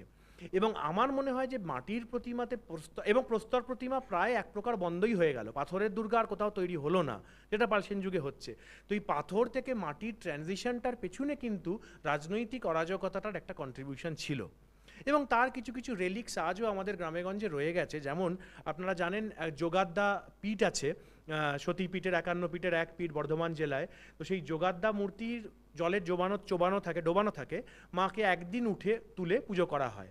ওই একদিন প্রধান পুজো ছাড়াও আরও 3-4 বার মা রাত্রিরে ওঠেন, তখন গ্রামের কিছু নির্দিষ্ট সম্প্রদায় আগুড়ি টাগুড়ি ওরা ছাড়া কেউ দেখতে পাবে না যোগাদ্দাকে। তো ওইরকম পুজো একটা আমার একটু গোপনভাবেই দেখার সৌভাগ্য হয়েছিল, বহু দূর থেকে যদিও। তো আমি দেখলাম যে শীতকালে যখন মাকে তোলা হলো, ঢাকের বাদ্যি তো নেই, পুজো হলো 1.5 ঘন্টা, কোনো ঘণ্টা বাদ্য অবধি নেই, এবং তাকে মন্দিরে নিয়ে যাওয়ারও প্রয়াস নেই, ঘাট থেকে তুলে গুপ্তভাবে পুজো করে। তো ঘণ্টাবাদ্যহীন পুজো কিন্তু হিন্দু ধর্মে কোথাও নেই, অশুভ। কিন্তু আমার তখনই মনে হলো কোথাও একটা এত সিক্রেসির যে মহল, যে একটা মাহল, ঠিক আছে, যে ঘণ্টাবাদ্য অবধি হবে না, কিসের ভয়? তো যাই হোক, এটা কিন্তু অনুমান ভিত্তিক, এটা আমি করে হিস্টোরিক্যালি প্রমাণ করা যাবে না, কিছু কিছু কিন্তু ইঙ্গিত বাহিত বটেই। সুতরাং এই মৃন্ময়ী প্রতিমা নির্মাণের একটা বড় অ্যাডভান্টেজ ছিল যে মৃন্ময়ী প্রতিমা হয়ে গেল, বিসর্জন হয়ে গেল, ব্যাস সব প্রমাণ লুপ্ত, আমার ধর্মাচরণও করা হলো, কিন্তু আর কোনো হলো না। এটা আমার মনে হয় যে এটার এক্সেসিভ যে বাড়বাড়ন্তটা হলো, এবং প্রস্তর প্রতিমার তো নির্মাণের যে অবলুপ্তিকরণ ঘটে গেল বাংলাতে, এটার একমাত্র আর কোনো ব্যাখ্যা আমি পাচ্ছি না। যদি কেউ পান, এটা নিয়ে যদি চর্চা করেন, এটা নিয়ে আলোচনা হওয়া উচিত যে কেন অন্তমধ্যযুগ থেকে এত মৃন্ময় প্রতিমার চর্চা বাড়লো। তো এটা একটা ব্যাপার। আচ্ছা, কিন্তু আমরা কিন্তু শঙ্করাচার্যের ছন্দজ্ঞ উপনিষদের ভাষ্যে একটা উল্লেখ পাচ্ছি, যেখানে শঙ্করাচার্য বলছে, আমি ইংলিশে বলছি এটা, যে when an individual dies after having done good deeds, the water coming out of his body as he is burnt, মানুষকে যখন একজন সুকৃতিবান পুরুষকে যখন জ্বালানো হচ্ছে চিতায়, তার বডি থেকে যে জল বেরোচ্ছে, সেই জল তাকে চন্দ্রলোকে নিয়ে যাবে, এবং সেই যে ধূম along with the smoke will become the arambhika material for recreation of the physical body, just as kusha grass and mrittika is used for making an image. ঠিক আছে, মানে উনি এই ভাষ্যে কিন্তু কুশ বলছেন যে কুশ এবং জল মাটি দিয়ে যেভাবে মূর্তি তৈরি হয় ঠিক সেই রকমভাবেই একটা সুকৃতিবান পুরুষকে যখন দাহ করা হবে তার যে জলটা বেরোবে বডি থেকে তার ধূম হবে, সেই দিয়ে তার পারলৌকিক মানে পরলোকের বডি সুকৃতিবান বডি তৈরি হবে। এই উদাহরণটা তিনি দিতে পারতেন না, এটা শঙ্করাচার্য মানে আমরা 6-7 সেঞ্চুরি ধরছি, এই উদাহরণটা তিনি দিতে পারতেন না যদি না এই প্রক্রিয়ায় মূর্তি করাটা অলরেডি তখন একটা সিদ্ধ পরম্পরা হয়ে থাকতো, যদি না থাকতো। সেটাও একটা কিন্তু খুব বড় ইঙ্গিত যে ততদিনেই এই প্রক্রিয়াটা কিন্তু এসে গেছে। হ্যাঁ, বাংলায় হয়তো কুশটার অপ্রতুলতায় আমরা ধান দিয়ে রিপ্লেস করে দিয়েছি, কেননা কুশের তো আর চাষ হয় না, ধান চাষ হচ্ছে প্রচুর উদ্বৃত্ত খড়। তো আর হুয়েচাই বলে চাও বলে বা হেচো একজন কোরিয়ান বুদ্ধিস্ট পিলগ্রিম, যেমন আমরা জুয়াংজাং বা হিউয়েং স্যাংকে আমরা জানি, তিনি এসেছিলেন এই 8th সেঞ্চুরিতে ভারতবর্ষে বৌদ্ধ ধর্ম স্টাডি করতে। তিনি কিন্তু বলছেন মাটির বিশাল বিশাল বুদ্ধের প্রধান যে 5 শিষ্য তাদের মূর্তি করে পুজো হচ্ছে, তিনি দেখে গেছেন, তিনি রেকর্ডে কিন্তু লিখে যাচ্ছেন। সুতরাং একটা কিন্তু কন্টিনিউয়েশন, এটা কিন্তু চিরকাল চলেছে। তো আর দু ধরনের মূর্তির কথা বলা হচ্ছে, একটা হচ্ছে ক্ষণিকা মানে হঠাৎ মানে অল্প কিছুক্ষণের জন্য, যেমন পার্থিব শিবলিঙ্গ বানানো হলো, সঙ্গে সঙ্গে জল ঢালা হলো, গলে গেল। আর একটা হচ্ছে তাৎকালিকা, কিছু দিনের জন্যে। তো আমাদের বাংলার যে দুর্গা প্রতিমা এটা কিন্তু এই তাৎকালিকা মূর্তির মধ্যেই পড়ছে। তো এইবার এখানে একটা প্রশ্ন আসছে যে বাংলার দুর্গা প্রতিমায় লক্ষ্মী সরস্বতীর ইনকর্পোরেশন কবে থেকে হলো, বর্তমান কাঠামোটা কবে থেকে রূপ পেল, এটা নির্দিষ্টভাবে বলা ডিফিকাল্ট। তবে রঘুনন্দন বলছেন যে প্রতিমার প্রাণ প্রতিষ্ঠা করে বাকি প্রতিমাস্থ দেবতারও প্রাণ প্রতিষ্ঠা করবে, এইটা কিন্তু উনি বলছেন। সুতরাং রঘুনন্দন যখন এটা বলছেন নিশ্চয়ই কী প্রতিমা মেনশন করছেন না, কিন্তু উনি কিন্তু এটা মেনশন করছেন। এটা একটা বড় ইন্ডিকেশন যে বহুদিন আগেই নানা রূপ মানে দেবী একা ছিলেন না। দ্বিতীয় হচ্ছে ক্লাসিক্যাল যুগে মানে পাল সেন যুগের কিন্তু আমরা ললিতা মূর্তিতে, পার্বতী মূর্তিতে দেখছি সাইডে কার্তিক আর গণেশ মাঝে মাঝে দেখতে পাচ্ছি, সেটার একটা কন্টিনিউয়েশন। উমা মহেশ্বর মূর্তির পাশেও অনেক সময় কার্তিক আর গণেশ থাকে, সেটার হয়তো একটা কন্টিনিউয়েশন চলেছে। তবে লক্ষ্মী সরস্বতীর আইডেন্টিটিটা কিন্তু কতটা লক্ষ্মী সরস্বতী এটা বিবেচ্য, এটা নিয়ে আরও কাজ হওয়া উচিত। কেননা এখানে একটা অ্যানোম্যালি দেখা যায় প্রাচীন দুর্গা প্রতিমায়, প্রাচীন দুর্গা প্রতিমা বলছি যে মানে আমি এই অর্থে বলছি যেসব পরিবার দুর্গা প্রতিমার তৈরির পরম্পরাটাকে মোটামুটি ধরে রেখেছে সেখানে প্যাঁচা বা হাঁস থাকে না, এবং বাজার চলতি কোনো দুর্গা পুজোতে প্যাঁচা বা হাঁসের না একটা মন্ত্র পর্যন্ত থাকে না। যেখানে সাপেরও মন্ত্র হচ্ছে, বটগাছেরও মন্ত্র হচ্ছে, মানে বটগাছ তিথি বার বিশুবাদী সংক্রান্তি সবাই ফুল পাচ্ছে, কিন্তু প্যাঁচা বা হাঁস কিন্তু ফুল পাচ্ছে না, উল্লেখও পাচ্ছে না। তো এটা কিন্তু একটা খুব ডাউটফুল বিষয় যে কি হলো, যে একটা এত যেখানে সবাই দশদিকপাল থেকে শুরু করে কেউ দুর্গাপুজোয় পরে কোনো দেবতাই বাদ যাচ্ছে না, কিন্তু সেখানে বলছি তিথিবার যেখানে পুজো পাচ্ছে সেখানে প্যাঁচা হাঁস নেই কেন? আর লক্ষ্মী বা সরস্বতীর যে ধ্যান মন্ত্রে পূজা হয় তার সাথে যে ফর্ম আমরা দেখি সেই ফর্মের কোনো মিল হচ্ছে না। কেননা লক্ষ্মী সরস্বতীর যে তরুণা সকালম ইন্দ্র বিভ্রতি বা পাশাক্ষ মালিকাম ভোজ, যে লক্ষ্মী পাশ অক্ষমালা অম্ভোজ পদ্মফুল নিয়ে দাঁড়িয়ে আছেন, তার সাথে এই আমাদের এই বিনাবাদনরত দ্বিভুজা সরস্বতীর কোনো দুর্গার পাশের কোনো মিল নেই। সুতরাং এটা অনুমান করা যেতে পারে, অনেকে বলেছেন, অনেক স্কলাররা আগে বলেছেন যে জয়া বিজয়াই পরবর্তীকালের লক্ষ্মী সরস্বতী, সেটাও বলাটা একটু ডিফিকাল্ট। তবে এটা বলা যেতেই পারে যে দেবীর কোনো পার্শ্বচারিণী ছিল, কেননা ক্লাসিক্যাল আর্টে পার্শ্বচারিণীর মেনশনটা সবসময় থাকে। দেখবেন বিষ্ণু হলেও বিষ্ণুর নিচে দুজন শ্রী ভূ লক্ষ্মী সরস্বতী থাকবে, সব দেবতারই নিচে দুজন পার্শ্বচারিণী থাকে। সেই পার্শ্বচারিণীটাই হয়তো পরবর্তীকালে লক্ষ্মী সরস্বতী হিসেবে ব্যাখ্যায়িত হয়েছে। এছাড়া এর পরে ক্লাসিক্যাল যুগের যে প্রতিমা হতো পাল সেন যুগের, সেখানে কিন্তু প্রভাবলী থাকতো ওপরে কীর্তিমুখ দিয়ে, গন্ধর্ব দিয়ে। অন্তমধ্য যুগে চৈতন্যদেবের পরবর্তীকালে যে প্রতিমা এলো, পরের ছবিটা দেখাবেন, তাতে আমরা দেখছি যে এটা হচ্ছে সেই কোরিয়ান হেচো, তারপরে যেটা দেখছি, তারপরে এই ধরনের প্রতিমা বাংলায় প্রচলিত হলো। এটা হচ্ছে বাংলা চাল, এবং এই চালটার এটা একটা কোম্পানি পেন্টিং থেকে নেওয়া। এই বাংলা চালটার উৎপত্তি আমরা মন্দির শিল্পতেও দেখি এবং প্রতিমা শিল্পতেও দেখলাম। এটা বাংলার যে সনাতন যে খড়ের ছাউনি দেওয়া চাল হতো, বাঙালি চালা, পরের ছবিটা দেবেন, ওই ওই চাল থেকেই এসছে। এটা মন্দির আমাদের ইয়ের আজিমগঞ্জের। তারপরেরটা দিন। আর এটা আটপুরের বিখ্যাত চণ্ডী মণ্ডপ। তো এই বাংলার চাল থেকে কিন্তু বেঁকে এলো। কিন্তু কেন মানুষ প্রভাবলীকে ভুলে গেল? প্রভাবলী বলতে প্রভা মানে ছটা, দেবতার যে ছটা, সেই ছটাটাকে ভুলে ক্লাসিক্যাল আর্ট থেকে কি করে মাথার ওপর হঠাৎ চাল করে দেওয়ার আইডিয়াটা জাগলো, এইখানে কিন্তু একটা অন্ধকার জায়গা রয়েছে। এই জায়গাটা কিন্তু এখনও কোনো সূত্র পাওয়া যাচ্ছে না যে এই ট্রানজিশনটা হলো কেন। তো এরপরে নানা রকম চালও তৈরি হলো। পরেরটা দেবেন দাদা, পরেরটা। এটাও একটা দেখছেন বাংলা চালেরই ছবি। সেই যুগের সমস্ত প্রতিমার কিন্তু এই বাংলা চালই হতো। এবং পরবর্তীকালে যখন এস্থেটিক সেন্সিবিলিটিস পরিবর্তিত হতে লাগলো, চেঞ্জ হতে লাগলো, তখন মানুষের কোথাও একটা মনে হলো যে বাংলা চালটা একটু আউট অফ ফ্যাশন হয়ে গেল। তখন পাশকাঠির পরম্পরা এলো। পাশকাঠি দিয়ে ওটাকে জয়েন করে পুরোটাকে মাটিতে জড়িয়ে টাচ করিয়ে দেওয়া হলো। হ্যাঁ, যুগ বদলে যাচ্ছে তো, কিন্তু সাবেকি বাড়ি ফেলতেও পাচ্ছে না, কেন যেটা পূর্বপুরুষ করে এসছে সেটাকে চেঞ্জ করতে পারবে না। তখন ওইটাকে জয়েন করে একটা টেম্পোরারি কাঠের তক্তা লাগিয়ে কলকাগুলোকে এন্ড করে এই করে দেওয়া হলো। কিন্তু পুরনো একদম প্রাচীন ফটোগ্রাফ পূর্ববর্তী যেসব পেন্টিং রয়েছে, কোম্পানি পেন্টিং বা তাতে সর্বত্র কিন্তু এই বাংলা চালই রয়েছে। তারপরটা দেবেন। এইটা হচ্ছে কৃষ্ণনগর রাজবাড়ির একটি পুরনো ছবি 1926-এর। দেখুন নিচে লেখা আছে। এইখানে কিন্তু আপনি দেখতে পাচ্ছেন যে চালাটা কতখানি ব্যাঁকা ছিল এবং কি অর্নেট ছিল। আরও একটা ছবি আছে, সেটা এখানে নেই, কিন্তু খুব সুন্দর। তো এই এবং কি বিশালাকার প্রতিমা, একজন মহিলা দাঁড়িয়ে আছেন নিচে। তো এই বাংলা চালের প্রতিমা এখন ক্ষুদ্র অল্প কিছু বাড়িতে ধরে আছে। কৃষ্ণনগরের এই দেওয়ানবাড়ি, এদের কৃষ্ণনগর রাজবাড়ি এবং কলকাতাতেও অনেক বাড়িতে বাংলা চাল এখনও হয়, কিন্তু পাশকাঠি পড়ে যাওয়ার জন্যে তার আসল আকৃতিটা আর বোঝা যায় না। পরেরটা দেবেন। এরপরে এলো হচ্ছে মার্কিন চাল। এটা সুরুল রাজবাড়ির পুরনো একটা ছবি। হ্যাঁ, তো মার্কিন চাল, এই মার্কিন চালের কিন্তু তখন কি হচ্ছে, চালাটা পুরো জয়েন করে গেছে, এটাকে মার্কিন চাল বলা হচ্ছে। পরবর্তী আরেকটা দেবেন, পরেরটা। এটা হচ্ছে সর্বসুন্দরী বা সর্বাঙ্গ সুন্দরী চাল, যেখানে খোপ করে ঠাকুরকে ভেতরে ঢোকানো হতো। এবং এই খোপটা কখনো এরকম আর্চের মতো হতে পারে, কিংবা শিব দুর্গার ক্ষেত্রে একটা রকম ছোট্ট কুলুঙ্গির মতো বক্স করে বসিয়ে দেওয়া হতে পারে। এইটাকে বলা হতো সর্বাঙ্গ সুন্দরী চাল। এটাও প্রায় বিলুপ্ত পায়, কমে আসছে। তারপর একটা, এটা হচ্ছে মঠচৌরি চাল। মঠচৌরি চালের কিন্তু পরম্পরা, মঠ বলতে মন্দির, মন্দির শব্দটা খুব আধুনিক শব্দ, হিন্দু কোষে মন্দির বলে নেই কিছু, ঠিক আছে। দেবালয়, মঠ এগুলোই আদি শব্দ। আজও প্রতিষ্ঠাবিধিতে মঠ প্রতিষ্ঠা লেখা থাকে, মন্দির প্রতিষ্ঠা কিছু লেখা থাকে না। মঠ বলতে মন্দির। তো এই মন্দিরের ভেতরে ঠাকুরকে দাঁড় করানোটা কিন্তু আমাদের টেরাকোটা মন্দিরেও আমরা পাচ্ছি এবং পালসেন যুগেও পাচ্ছি। পালসেন যুগের শিল্পেও কিন্তু একটা মন্দির আকৃতির ভেতরে কুলুঙ্গির মধ্যে দেবতা বসে থাকছে। সেইটারই বিবর্তিত রূপ এই মঠচৌরি। এবং মঠচৌরির অবক্ষয়িত রূপ হচ্ছে টানাচৌরি, এটা আমার ধারণা।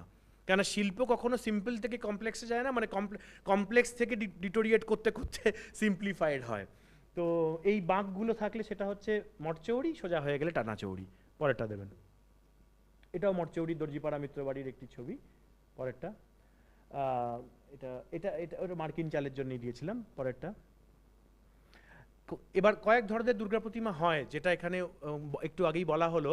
শুধু মহিষাসুরমর্দিনীর পূজা হতো না, সিংহবাহিনী মহিষাসুরমর্দিনী, শিব দুর্গার পুজো হতো। বহু বাংলার বোধহয় সেকেন্ড মোস্ট কমন প্রতিমা কিন্তু শিব দুর্গা। তারপরে পরেরটা দেবেন। তারপরে অভয়া দুর্গা, এই হচ্ছে অভয়া মূর্তি, অভয়া মূর্তির পুজো। তারপরেরটা দেবেন, অভয়া মূর্তি। এই অভয়া মূর্তির ক্ষেত্রে বলি, অভয়া দুর্গা বলা হচ্ছে কিন্তু ইনি কিন্তু অ্যাকচুয়ালি মঙ্গলচণ্ডী। সুতরাং বাংলার যে বহু প্রাচীন যে মঙ্গলচণ্ডীর পরম্পরা ছিল, মঙ্গলচণ্ডী খুব অদ্ভুত দেবী। মানে সদাগর গিয়ে দেখছেন যে সমুদ্রের মধ্যে অপূর্ব দ্বীপ, সেখানে একটা হাতি উনি গ্রাস করছেন, আবার উগড়ে ফেলছেন। মঙ্গলচণ্ডীকে অনেক সময় কমলার সাথে মিশিয়ে দেওয়া হয়েছে, কিন্তু অ্যাকচুয়ালি কিন্তু কমলা আর মঙ্গলচণ্ডী আলাদা। আর মঙ্গলচণ্ডী পরবর্তীকালে অভয়া দুর্গা নামে এসে গেছে। তার সবথেকে বড় প্রমাণ হচ্ছে অভয়া দুর্গার ধ্যান কিন্তু ঈশা ললিতা কান্তাখ্যা, ওই ধ্যানেই কিন্তু মঙ্গলচণ্ডীর ধ্যানেই কিন্তু অভয়া দুর্গা পূজা হয়ে থাকে। শুধু তার সাথে লক্ষ্মী সরস্বতী কার্তিক গণেশ এসে গেছে। এইটা হচ্ছে চতুর্ভুজা দুর্গা। এটাও কিন্তু একটা জিনিস খেয়াল রাখবেন, ভারতের ইতিহাসে চতুর্ভুজা দুর্গা মহিষমর্দিনী কিন্তু সবথেকে প্রাচীনতম। কুষাণ গান্ধারের যেসব মথুরা স্কুলের প্রাচীনতম মহিষমর্দিনী যেগুলো পাওয়া গেছে, সেগুলোতে কিন্তু অধিকাংশই চতুর্ভুজা। তারপর একটা দেবেন। এরপরে আসে দুটো রীতি, জগৎমল্লারী রীতি আর কংসনারায়ণী রীতি। তো জগৎমল্লারী রীতির ক্ষেত্রে কি হয়, যে কার্তিক গণেশ ওপরে থাকে, লক্ষ্মী সরস্বতী নিচে থাকে, বিষ্ণুপুরের মৃন্ময়ীর মন্দির। আর পরেরটা দেবেন। আর কংসনারায়ণী রীতি যেটা আমরা জানি, যে লক্ষ্মী সরস্বতী ওপরে, কার্তিক গণেশ নিচে। তো তারপরটা দেবেন, এটাও আপনি দেখছেন হরগৌরী এবং সর্বাঙ্গ সুন্দরী চালার মধ্যে রয়েছে, খোপের মধ্যে ঢুকে আছে। পরেরটা, এরপরে আসবে সাজ, ডাকের সাজ। আমার ধারণা যে প্রাচীন যুগে মাটির সাজই অধিক ছিল, পরে আস্তে আস্তে সাজ শুরু হয় এবং ফয়েল ইম্পোর্ট হতে থাকে, এই ফয়েল দিয়ে নতুন বহুমূল্য সাজ তৈরি হয়। আজ তো সাজ ছাড়া প্রতিমা কেউ ভাবতেই পারে না, মাটির সাজ আর কেউ হয়ই না। তো এটা একটা পুরনো বাংলা সাজের প্রতিমার ছবি। পরেরটা, এই যে হাতে দেখছেন আমার ধরে আছি গোল্ডেন রঙের, এইটা হচ্ছে দাঁবাড়ির লাস্ট সাজ, সম্ভবত 1930-এর দশকে আনানো হয়েছিল।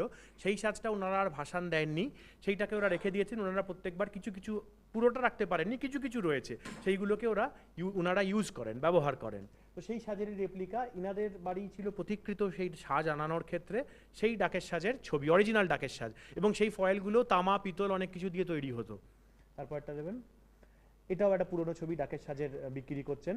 পরেরটা, তারপরে লাস্ট যে আমাদের পরিবর্তন হলো সেটা হচ্ছে ইউরোপিয়ান রিয়েলিজম। ব্রিটিশ আসার সাথে সাথে রিয়েলিস্টিক আর্ট ঢুকতে লাগলো এবং দুটো প্রভাব হলো। প্রাথমিকভাবে ইউরোপিয়ান রিয়েলিজম ঢুকলো, বাংলার সিংহ বিলুপ্ত হলো, রিয়েলিস্টিক লায়ন দেখানো শুরু হলো। তারপরে বেঙ্গল আর্ট স্কুলের প্রভাবে এক ধরনের শিল্প তৈরি হলো, যেটাকে আমরা বলতে শুরু করলাম আর্টের ঠাকুর। আজও আমরা যেটা দুর্গা ঠাকুর বলতে বুঝি, সেটা কিন্তু পটোরা বা কুমোররা আর্টের ঠাকুরই বলে, যদিও আর্ট ক্রমশ হ্রাস পাচ্ছে আমার মতে, কিন্তু টার্মটা কিন্তু এখনও আর্টের ঠাকুর রয়ে গেছে, রমেশ পালের ঠাকুর। এবং এইটাই আজকে আমাদের দুর্গাপুজোর ডমিনেন্ট ঠাকুর আস্তে আস্তে হয়ে গেল। তারপরেরটা, এই আর্টের ঠাকুরের মুখ, মনুষ্যাকৃতি, দেবী মুখ চলে গেল, নিয়ে মনুষ্যাকৃতি মুখ তৈরি হলো। তারপরেরটা দেবেন, আর আছে কি না, আর নেই, ঠিক আছে। আর লাস্টে আমি শেষ করার আগে এইটা বলি, যে এটা তো গেল প্রতিমার শিল্পের বিবর্তন। এই প্রতিমাকে কিভাবে পূজাযোগ্য করা হয় সেইটা আমি ছোট্ট করে এক লাইনে বলে দিই। যে প্রতিমার ষষ্ঠীর দিন পঞ্চগব্য প্রক্ষণ করে তাকে শুদ্ধি করা হয়, এবং সপ্তমীর দিন যে স্নান হয়, দর্পণেতে তার মায়ের প্রতিবিম্ব নিয়ে মায়ের স্নান হচ্ছে, কেন অভিষেক ছাড়া তো বিগ্রহের প্রতিষ্ঠা হবে না। এছাড়াও বেতালকে বলি দিতে হয়, মাস ভক্ত বলি, বেতালের উদ্দেশ্যে। এবং সেই মাস ভক্ত বলি বলতে মাসকলাই, জব, চাল আর আলতা, এইটা মিশিয়ে বলি। এখানে মাস কলাই, যেহেতু মাস শব্দটা রয়েছে সেই জন্যই হয়তো এটাকে আমিষ হিসেবে পরিগণিত করা হয়।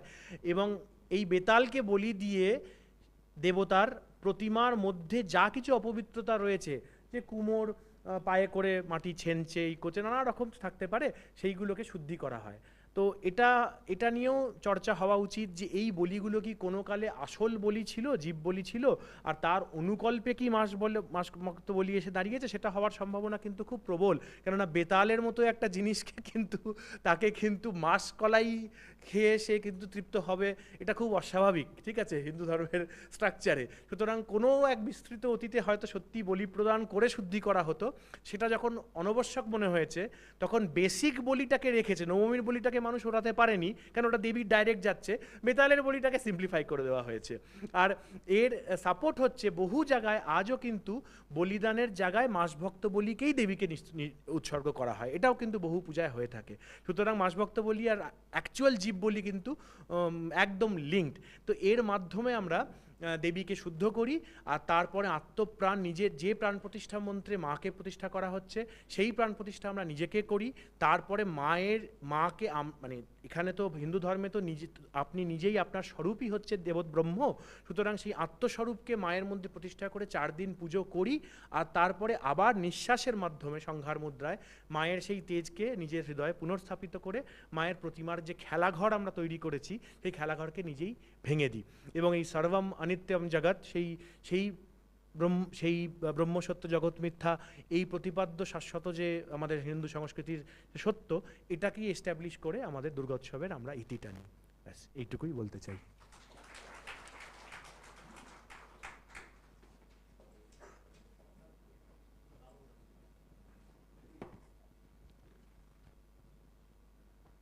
হ্যালিকে অসংখ্য ধন্যবাদ।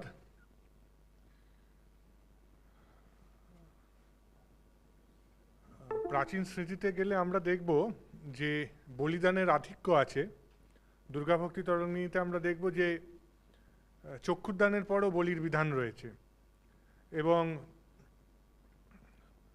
দেবীর প্রাণ প্রতিষ্ঠার পর বলির বিধান রয়েছে, এবং অষ্টমী এবং নবমী তিথিতে একাধিক মাসভক্ত বলি প্রদান করা হচ্ছে। হয়তো শতাধিক মাসভক্ত বলি পার্শ্ব দেবতার এবং অনুচর দেবতাদের প্রদান করা হচ্ছে দুর্গা ভক্তি তরঙ্গিনীর মতে। এই রিচুয়াল হিস্ট্রিগুলো খুবই ইম্পর্ট্যান্ট, এগুলো আমাদের আরও বেশি। হ্যাঁ, নতি কি নরবলি হয়, তার একটি কারণ হচ্ছে আমরা যদি একটা অসাধারণ বই আছে হিরোইক শক্তিজম, বিহনী সরকারের লেখা। তো একটা সময় দেখা যাচ্ছে যে একটা আগে কুমার অর্থাৎ কার্তিকেয় আমাদের প্যান ইন্ডিয়ান যুদ্ধের দেবতা ছিলেন, কিন্তু বাংলায় একটা সময় দেখা যাচ্ছে যে পাল সেন যুগের পরে দুর্গা বাংলার যুদ্ধের দেবতা হয়ে উঠছেন, কুমার সরে যাচ্ছেন। এটা আমি আমার অনুমান থেকে বলছি, হয়তো ব্যাখ্যাও আছে। তো রাজা যখন মিথিলা রাজ পরিবারে যুদ্ধ মানে দুর্গোৎসবের আয়োজন হচ্ছে, তখন ক্ষত্রিয় রাজবংশের দ্বারা দুর্গা পূজার আয়োজন হচ্ছে এবং দুর্গা পূজাটা নিতান্তই অশ্বমেধ যজ্ঞ তুল্যের আয়োজন হচ্ছে। তখন রাজা তার সমর বিজয় নাম দুর্গা ভক্তি তরঙ্গিনীতে লেখা হচ্ছে, এবং রাজা কিন্তু যথার্থই শত্রু বলি দিচ্ছেন। দুর্গা ভক্তি তরঙ্গিনীতে সন্ধি পূজা নেই, সন্ধি পূজার পরবর্তীতে যেটা আছে সেটা হচ্ছে অর্ধরাত্র পূজা, যে তিথিতে অষ্টমী তিথি মানে যে দিনে অষ্টমী তিথি প্রাপ্ত হয় সেই দিনের রাত্রে 48 মিনিট অর্ধরাত্রি পূজা হয়, এবং অধিকাংশ জায়গায় অর্ধরাত্রি পূজা গুপ্ত পূজা, এবং এই অর্ধরাত্রি পূজাতে শত্রু বলি দেওয়া বিধেয়। এখন শত্রু বলিটা প্রতীকী হয় ক্ষীরের পুত্তলিকা নির্মাণ করে 3 খণ্ডে শিরবলি, স্কন্ধবলি, জঙ্ঘাবলি এইরকমভাবে দেওয়া হয়। তো এর মধ্যে আমাদের মধ্যে উপস্থিত হয়েছেন শোভাবাজার রাজবাড়ির জ্যেষ্ঠ তরফের কর্ণধার শ্রী সৌমিত নারায়ণ দেব। আমি সাবর্ণ সংগ্রহালয়ের সভাপতি শ্রী স্বপন মুখোপাধ্যায়কে অনুরোধ করব সৌমিত বাবুকে সম্বর্ধনা জানানোর জন্য।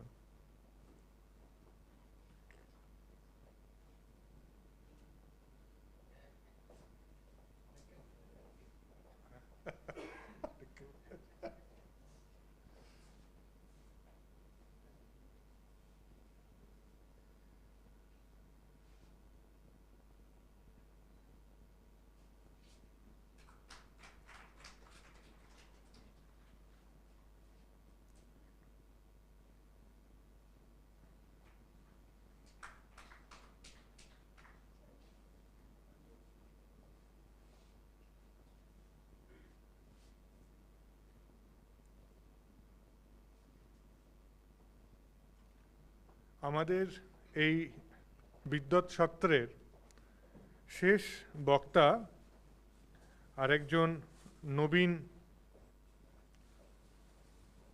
মানুষ, শ্রী শুভদীপ সাহা। শুভদীপ আমাদের সাথে ভবানীর ভবে আগমনী ও পুজোর গান বিষয়ক একটি সন্দর্ভ আমাদের সাথে শেয়ার করে নেবে। তার আগে আমি স্বপনবাবুকে আরেকবার অনুরোধ করব শুভদীপকে ফেলিসিটেট করার জন্য।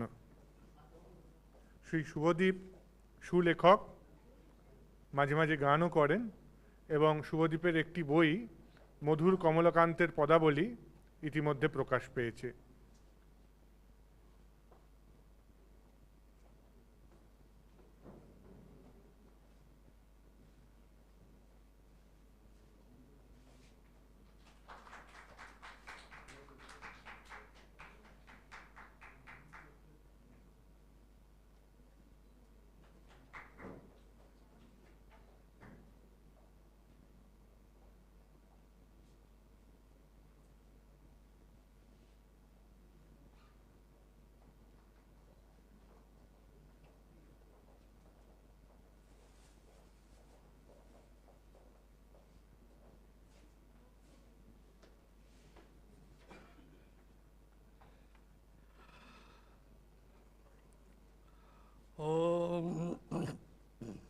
जातवेदसे सुनवाम सोममराति यत निदहाति वेदः स नः पश्यदति दुर्गाणि विश्वा नावेव सिन्धुं दुरितात्ययग्निः ताम् अग्निवर्णां तपसा ज्वलन्तीं वैरोचनीं कर्मफलेषु जुष्टां দুর্গাং দেবীগং শরণমহং প্রপদ্যে সুতরসে তরসে নমঃ।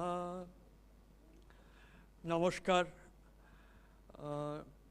আগত সকল গুণীজনকে আমার ভক্তিপূর্ণ প্রণাম, সকলকে আমার শারদ শুভেচ্ছা। আজকে আমাকে আগমনী গান নিয়ে কথা বলতে বলেছে। আগমনী গান নিয়ে আমি যেটুকু চর্চা করেছি, বড়দের থেকে যেটুকু শুনেছি, শিল্পীদের থেকে যেটুকু শুনেছি, সেইটুকু আমি ভাগ করে নেওয়ার চেষ্টা করব। চলে যাওয়া যাক আজ থেকে 1-150 বছর আগে কোনো এক গ্রামে। শরৎকালের প্রকৃতি, মাঠে কাশফুল ফুটে আছে, ধানের দেখা, সবুজ ধান দেখা যাচ্ছে চারদিকে। এমন একটি রাস্তা, গ্রামের রাস্তা ধরে যদি যাওয়া যায়, কোথাও হয়তো একটা হতদরিদ্র পরিবার, মা তার 4 সন্তানকে নিয়ে বসে রয়েছে। বাবা আসবে অন্ন নিয়ে, কিছু নিয়ে। তার বাবা হয়তো কৃষক, কিন্তু সে এখনো আসছে না, রান্না বান্না হচ্ছে না। এরকম একটা পরিবেশে একজন বাউল কি একজন বৈষ্ণব তার সঙ্গিনীকে নিয়ে একতারা বাজিয়ে গান গাইতে গাইতে যাচ্ছে।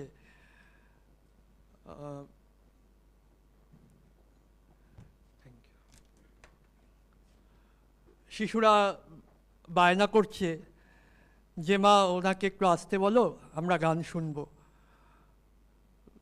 মা তো উৎসাহ দেখাচ্ছে না কোনো। তখন বাউল নিজেই আসছে, এসে বলছে কি গান শুনবে তোমরা? তখন মা বলছে যে ওই গানটা একটু করুন না। কোন গানটা? না, আগমনীর সেই গানটা। শরৎকাল, চারদিক শরতের ঝলমলে আকাশ। তখন বাউল গাইছে, ভাঙর ভিখারি জামাই তোমার, সোনার বরণী বা সোনার ভ্রমরী গৌরী আমার, মায়ের বসন ভূষণ সব আভরণ, ভোলা তাও বেচে ভাং খেয়েছে। যাও যাও গিরি আনিতে গৌরী, আমার উমা বড় দুঃখে রয়েছে। এই যে বাংলার যে একটা দুঃখ, দারিদ্র, মায়েদের যন্ত্রণা, এইগুলো নিয়ে বর্তমানে সাহিত্য সৃষ্টি খুব কম হয়েছে, গান খুব কম হয় এখন। কিন্তু আগমনী গান যদি আমরা বলি, আগমনী বা বিজয়া, সেখানে কিন্তু বাংলার মায়েদের যে দুঃখ, মেয়েদের যে দুঃখ, সেই দুঃখকেই আমরা যেন বড় বেশি করে পাই, বড় বেশি উদযাপন হয় এটাকে নিয়ে।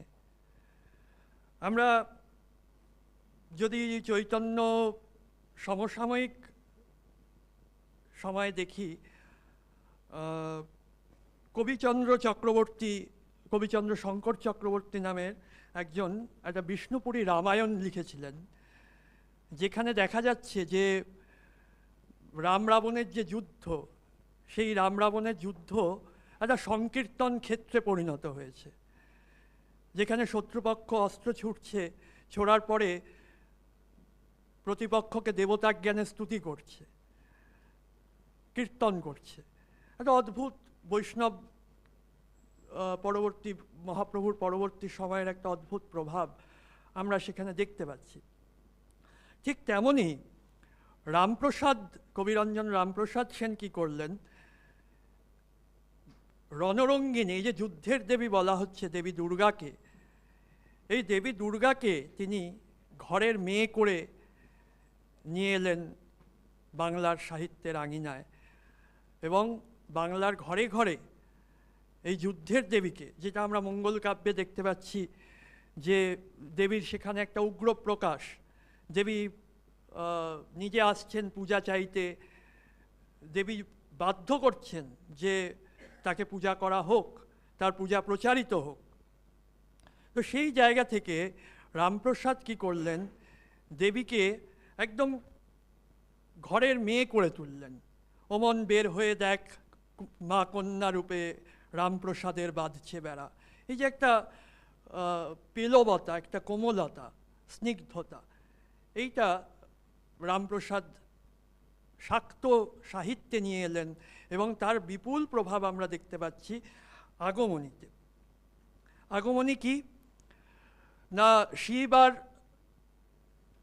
শিবের প্রথমা স্ত্রী অর্থাৎ দক্ষকন্যা সতী, সতী যখন দেহত্যাগ করছেন দক্ষের যজ্ঞে, তিনি দক্ষযজ্ঞ বিনাশ করছেন, দক্ষযজ্ঞ বিনাশিনী তিনি, দেহত্যাগ করার পর সতী তো পরম সত্তা, তিনি আবার গিরিরাজ হিমালয়ের ঘরে মা মেনকার গর্ভে দ্বিতীয়বার জন্মগ্রহণ করছেন পার্বতী রূপে, পর্বতকন্যা পার্বতী রূপে তিনি জন্মগ্রহণ করছেন।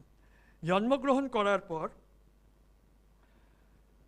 তিনি শিবের তপস্যা করছেন এবং শিবকে লাভ করছেন। তার অনেক পৌরাণিক কাহিনী রয়েছে, আমি সেসবে যাচ্ছি না।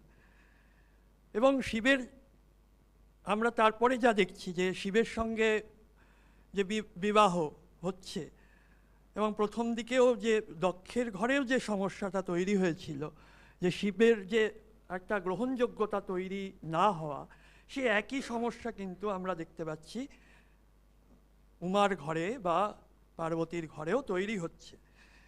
মিথিলার কবি বিদ্যাপতির কিছু পদে আমরা এই যে এই সমস্যাটা, যে শিবের যে গ্রহণযোগ্যতা তৈরি না হওয়া, এইটা আমরা দেখতে পাচ্ছি। মিথিলার কবি লিখছেন, বিদ্যাপতি লিখছেন, মানে শিব প্রথমবার শ্বশুরবাড়ি গেছেন বিয়ের পর। প্রথমহি শঙ্কর শাশুর গেলা, বিনু পরিচয় উপহাস পরলা, পুছিও ন পুছলকে, বৈশলাহ যাহা, নির্ধন আদর কে কর কাহা। বলছে প্রথমবার যখন শঙ্কর শ্বশুর ঘরে গেছে, কারো কোনো পরিচয় দিচ্ছে না কেউ, এবং সে উপহাস করছে সবাই, যারা বসে রয়েছে তারা কেউ জিজ্ঞাসা করছে না যে ইনি কে, কারণ নির্ধনকে বলছে নির্ধন আদর কে কর কাহা, মানে নির্ধনকে কে আদর করে। হেমগিরি মণ্ডপ কৌতুক বসি, হেরি হসল সবে বুড়ো তপসী। ওই বুড়ো তপস্বীকে দেখে যারা হেমগিরি মণ্ডপে যারা বসে রয়েছে তারা সকলেই হাসি ঠাট্টা করছে। এবং আরেকটা বিদ্যাপতি আরেকটা জায়গায় খুব একটা কালজয়ী উত্তর দিয়েছেন, যখন বিবাহ বাসরে, শিব পার্বতীর বিবাহ বাসরে যখন শিব এসছেন, তখন প্রমথগণ পরিবৃত হয়ে, ভস্য মেখে, নাগ পরিবেষ্টিত হয়ে যখন শিব এসছেন, তখন সবাই শিবকে উন্মাদ বলে উপহাস করছেন। তখন বিদ্যাপতি বলছেন, ভানাই বিদ্যাপতি এহ রসভান, ও নেহি উমতা জগত কিষান। বলছে বিদ্যাপতি বলছে ও উন্মত্ত নয়, ও জগতের কৃষক, ও জগতের যারা প্রান্তিক মানুষ তাদের মধ্যে একজন। এখানে উমা শব্দটার একটা খুব মজার ব্যাখ্যা আমি পেয়েছিলাম। বেলুড় মঠের ব্রহ্মলীন স্বামী অচ্যুতানন্দজি মহারাজ খুব রসিক মানুষ ছিলেন। দুর্গা নিয়ে ওনার অনেক চর্চা ছিল, দুর্গা পূজা নিয়ে, দুর্গা তত্ত্ব নিয়ে। তো মহারাজ একদিন গল্প করতে করতে বলছিলেন যে উমা নামটা কিভাবে এসেছে জানিস? আমরা বললাম কিভাবে মহারাজ? তখন উনি বললেন যে উমা তো, পার্বতী তো তপস্যা করতে গেছিলেন শিবের, তখন তিনি অপর্ণা হয়েছিলেন, মানে পাতা অবধি গ্রহণ করেননি। তখন মা মেনকা একদিন গিয়ে দেখতে গেছেন উমাকে, তো উমার ওই চেহারা দেখে মা মেনকা বিস্ময়ে বলছেন, উহ মা, মানে ওই চেহারা দেখে উনি খুব অবাক হয়ে গেছেন আর কি। তো সেই থেকে নাকি উমা নামটা এসছে, তো মহারাজ মজা করে বলতেন। তো যাই হোক, এরপর বছর ঘুরে গেল। শরৎকালে এরকমই এক শুভ্র সুন্দর দিনে মা মেনকা গিরিকে বললেন, কুশপন দেখেছি গিরি, উমা আমার শ্মশানবাসী। গিরিশচন্দ্র ঘোষ লিখছেন। মায়ের মনের কুডাক তো আর বাধা মানে না। মেনকা এখানে উমার কালীরূপ মানসচক্ষে দেখতে পাচ্ছেন। কুশপন দেখেছি গিরি, উমা আমার শ্মশানবাসী। রাজার মেয়ে উমা বুঝি শ্মশানচারী শিবের সঙ্গিনী হয়ে শ্মশানে মশানে ঘুরে বেড়াচ্ছে। এলোকেশী বিবসনা উমা আমার সবাসনা, ঘোরাননা ত্রিনয়না ভালে শোভে বাল শশী। দুর্গা কালী সবই তো এক, কবি গানে গানে বুঝিয়ে দিচ্ছেন। কিন্তু মাতৃহৃদয়, মায়ের যে মন, যশোদা যেমন কোনোদিন কৃষ্ণের মানে ঐশ্বর্যকে স্বীকার করতে পারেননি, সেরকম মেনকাও উমার যে ঐশ্বর্য, উমার যে দেবিত্ব, তাকে কখনো স্বীকার করতে পারছেন না। তাই গিরিকে অনুযোগ করে বলছেন, গৌরী দিয়ে দিগম্বরে আনন্দে রয়েছ ঘরে, কি আছে তব অন্তরে না পারি বুঝিতে, কামিনী করিল বিধি তেই হে তোমারে সাধি, নারীর জনম কেবল যন্ত্রণা সহিতে। কমলাকান্ত লিখছেন, বলছেন নারীর জনম কেবল যন্ত্রণা সহিতে। আমি তো নারী, কামিনী করিল বিধি তেই হে তোমারে সাধি। আজকে যদি পুরুষ হতাম, তাহলে তো আমি নিজেই গিয়ে খোঁজ খবর নিয়ে চলে আসতাম, তোমাকে আমি তেলাতাম না। তাই বলছেন নারীর জনম কেবল যন্ত্রণা সহিত। একটা সমাজের একটা দিক যেখানে মেয়েরা তাদের হাত পা বাঁধা, তারা বেরোতে পারছেন না, তাদের স্বামীকে বলতে হচ্ছে বারবার যে যাও মেয়ের খবর নিয়ে এসো, মেয়েকে নিয়ে এসো বাড়িতে। তারপরে মেনকারও বলছেন, সতিনী সরলা নহে স্বামী সে শ্মশানে রহে, তুমি হে পাষাণ তাহে না করো মনেতে, কমলাকান্তের বাণী শুনহ শিখর মণি, কেমনে সহিব এত মায়ের প্রাণেতে। সতীনের ঘর করে উমা, তার গঙ্গা সতা নদী চঞ্চলা তিনি, সুতরাং উমাকে তো যন্ত্রণা সহ্য করতেই হবে, চঞ্চলা নদীর মতো তার সতীন। তাই কমলাকান্ত আবার অনুরোধ করে বলছেন, যাও যাও গিরি আনিতে গৌরী, উমা বড় দুঃখে রয়েছে, দেখেছি স্বপন নারদ বচন, উমা মা মা বলে কেঁদেছে। এবার বলছেন যে এবার শুধু আর উমাকে আনলেই হবে না, এবার এমন ব্যবস্থা করব যাতে উমার ফেরত যেতে না পারে। তাই বলছে, গিরি এবার আমার উমা এলে আর উমা পাঠাবো না, বলে বলবে লোকে মন্দ কারো কথা শুনবো না। বলছে যদি এসে মৃত্যুঞ্জয় উমা নেবার কথা কয়, এবার মায়ে ঝিয়ে করব ঝগড়া, জামাই বলে মানব না। দ্বিজরাম প্রসাদে কয় এ দুঃখ কি প্রাণে সয়, শিব শ্মশানে মশানে ফিরে ঘরের ভাবনা ভাবে না। কিন্তু শ্মশানে জামাইয়ের আর কি নিন্দে করছেন শাশুড়ি, শ্মশানে মশানে ঘুরে বেড়াচ্ছে, ঘরের ভাবনা ভাবছে না। এবার যদি আসে মেয়ে, তাহলে আর মেয়েকে যেতে দেব না। যদি জামাই নিয়ে যাওয়ার কথা বলে, তাহলে মায়ে ঝিয়ে মা মেয়েতে এমন ঝগড়া করব যে আর কোনো পথ পাবে না। এবারে গিরি উত্তর দিচ্ছেন যে তুমি তো বলছো মেয়েকে নিয়ে আসার কথা, কিন্তু জানো জামাই কত মেয়েকে ভালোবাসে। বারে বারে কহ রানী গৌরী আনিবারে, জানো তো জামাতার রীতি অশেষ প্রকারে, বরঞ্চ তেজয়ে মণি ক্ষণিক বাচয়ে ফণি, ততধিক সুলপানি ভাবে উমা মারে, তিলে না দেখিলে ঘরে সদা রাখে হৃদি পরে, সে কেন পাঠাবে তারে সরল অন্তরে। বলছে যে যাই হোক, নেশা করুক, ভাঙ করুক, সংসারে খরচ না দিই, কাজকর্ম না করুক, যাই করুক, বরঞ্চ তেজয়ে মণি ক্ষণিক বাচয়ে ফণি, মণি ত্যাগ করে সাপ বরং কিছুক্ষণ বেঁচে থাকতে পারে, কিন্তু সুলোপানি আমার উমামাকে ছাড়া সেই ক্ষণেকও তিলমাত্র না দেখে বেঁচে থাকতে পারবে না। সে কিভাবে তোমার কাছে সন্তানকে পাঠাবে। যাই হোক,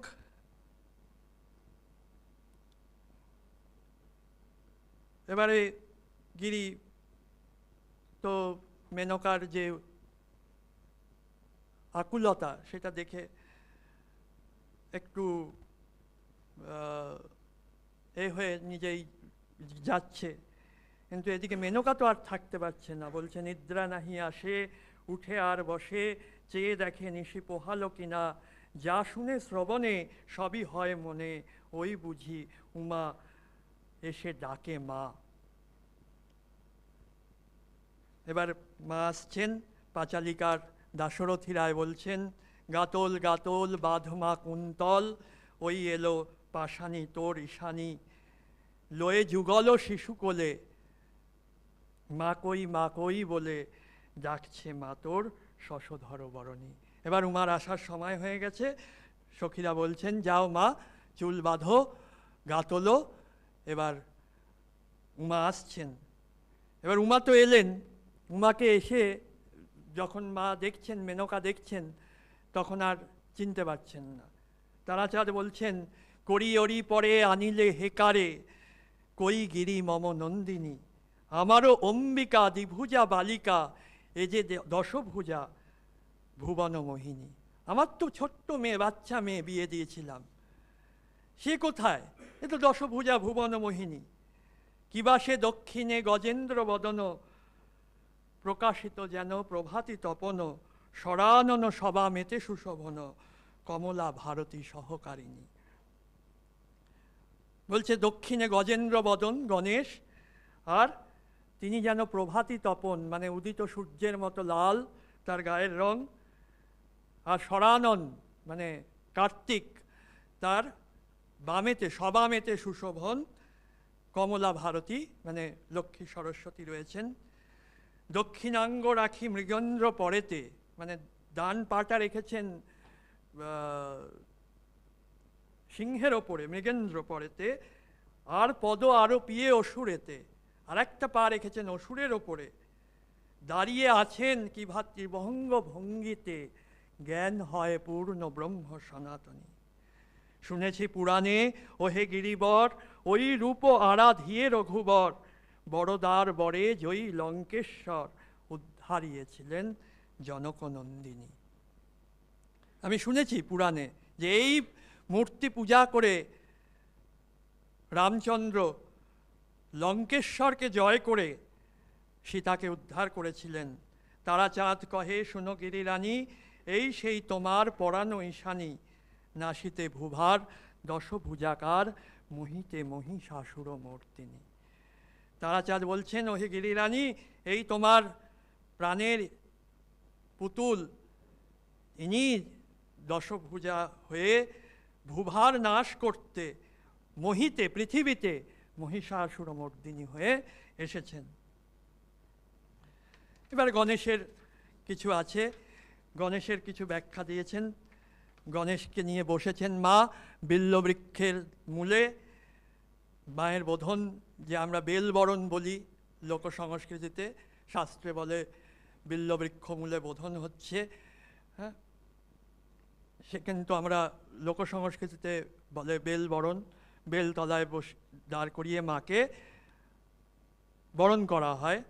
সেখানে বলছেন বসিলেন মা হেমবরণী, হেরম্বেরে লয়ে কোলে, হেরি গণেশ জননী রূপ, রানী ভাসেন নয়ন জলে। ছোট্ট গণেশকে কোলে নিয়ে মা বেলতলায় বসেছেন।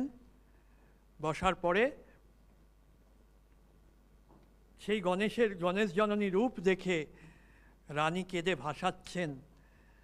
ব্রহ্মাদি বালক যার, গিরি বালিকা সেই তারা।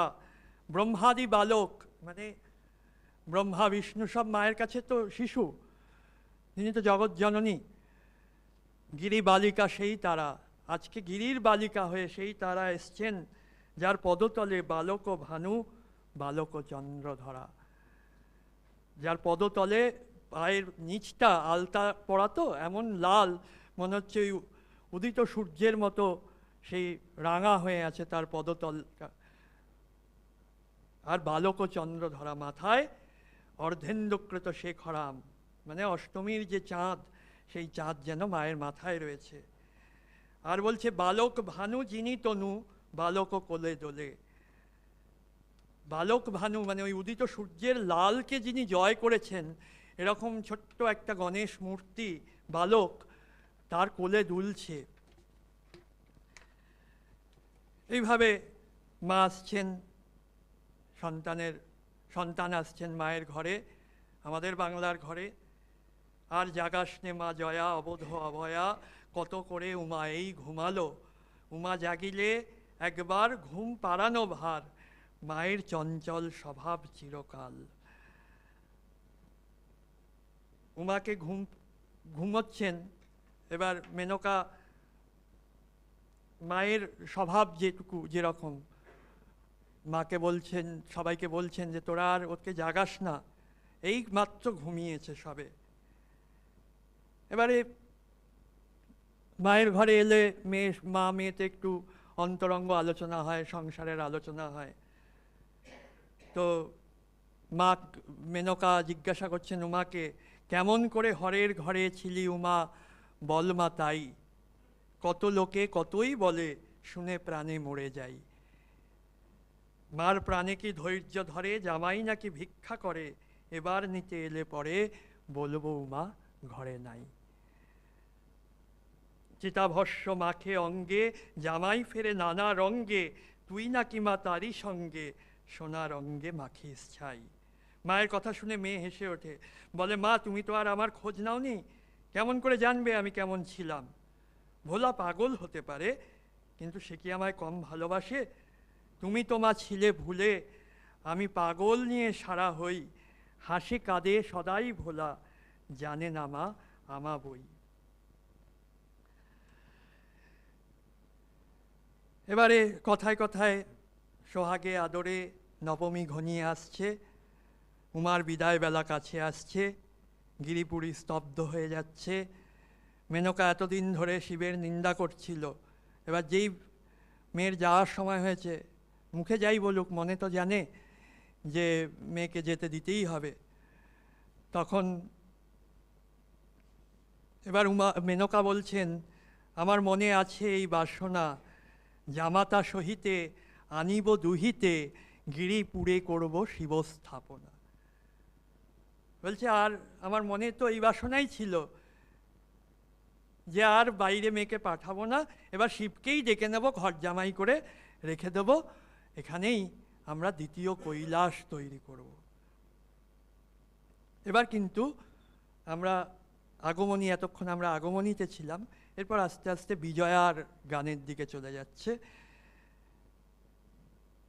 উমার মন আর টিকছে না, শিবের জন্য পাগল হয়ে যাচ্ছে। তখন বলছে, এসেছিস মা থাক না উমা দিন কতক, হয়েছিস ডাগর ডোগর এখন কিসের ভয় এত, বলিস যদি আনি মা জামাই, সকালে লোক কৈলাসে পাঠাই, সবাই মিলে করব যতন, যোগাবো তার মন মতো, এসেছিস থাক না উমা দিন কতক। খলকপট নাইকো তোর মনে, তার মনে, শিবের কথা বলছেন মেনকা, যে ডাকে সে ফিরে তার শনে। এ তো ভোলা আশুতোষ, যে ডাকছে তার সঙ্গেই যাচ্ছে। মান অভিমান তার মনে নাই, কুচুটে তো তুই যত, তুই কুচুটে, তোকে আমি বলছি বারবার থাকার জন্য, সে তো ভোলা আশুতোষ, তার কি আছে, কুচুটে তুই যাওয়ার জন্য পাগল হয়ে যাচ্ছিস। এখন বুঝি ঘর চিনেছিস, তাই হয়েছি পর, তখন কেঁদে ভাসিয়ে দিতিস, নিতে গেলে হর। সঁপে দিচ্ছি পরের হাতে, নাই তো আমার জোর তত, এসেছিস থাক না উমা দিন কত। বলছে এখন আর আমার জোর নেই, বিয়ে দিয়ে দিয়েছি, মেয়ে পর হয়ে গেছে, এখন আর আমার জোর নেই। এখন আগে যখন আসতো নিতে প্রথম তখন কেঁদে ভাসাতিস, আর এখন নিজে যাওয়ার জন্য পাগল হয়ে যাচ্ছে। যেই হোক, আমাদের নবমী নিশি, একটা বিরহের রাত্রি, এই দিন উমার মর্তলোকে শেষ রাত। খুব ভারাক্রান্ত হৃদয়ে এই রাতটা কবিরাও কান্নার বোল তুলেছেন তাদের কবিতায়। ওরে নবমী নিশি না হই ওরে অবসান, শুনেছি দারুণ তুমি না রাখো সতের মান। খলের প্রধান যত, এটা কমলাকান্ত লিখছেন, খলের প্রধান যত, কে আছে তোমার মতো, আপনি হইয়ে হত বধরে পরেরই প্রাণ। মধুকবি মধুসূদন দত্ত লিখছেন, যেও না রজনী আজি লয়ে তারা দলে, গেলে তুমি দয়াময়ী এ পরাণ যাবে। উদিলে নির্দয় রবি উদয় অচলে, নয়নের মণিমোর নয়ন হারাবে। আমাদের নবমী শেষ হচ্ছে, দশমী প্রভাতে উমার চাঁদ মুখ দেখে রানী নয়ন জলে ভাসছেন, কমলাকান্ত গাইছেন, ফিরে চাও গো উমা তোমার বিধু মুখ হেরি, অভাগিনী মায়েরে বধিয়ে কোথা যাও গো, রতন ভবন মোর আজি হইল অন্ধকার, ইথে কি রহিবে দেহে এছাড়ো জীবন। আমাদের দশমী শেষ, বিজয়ার গান শেষ।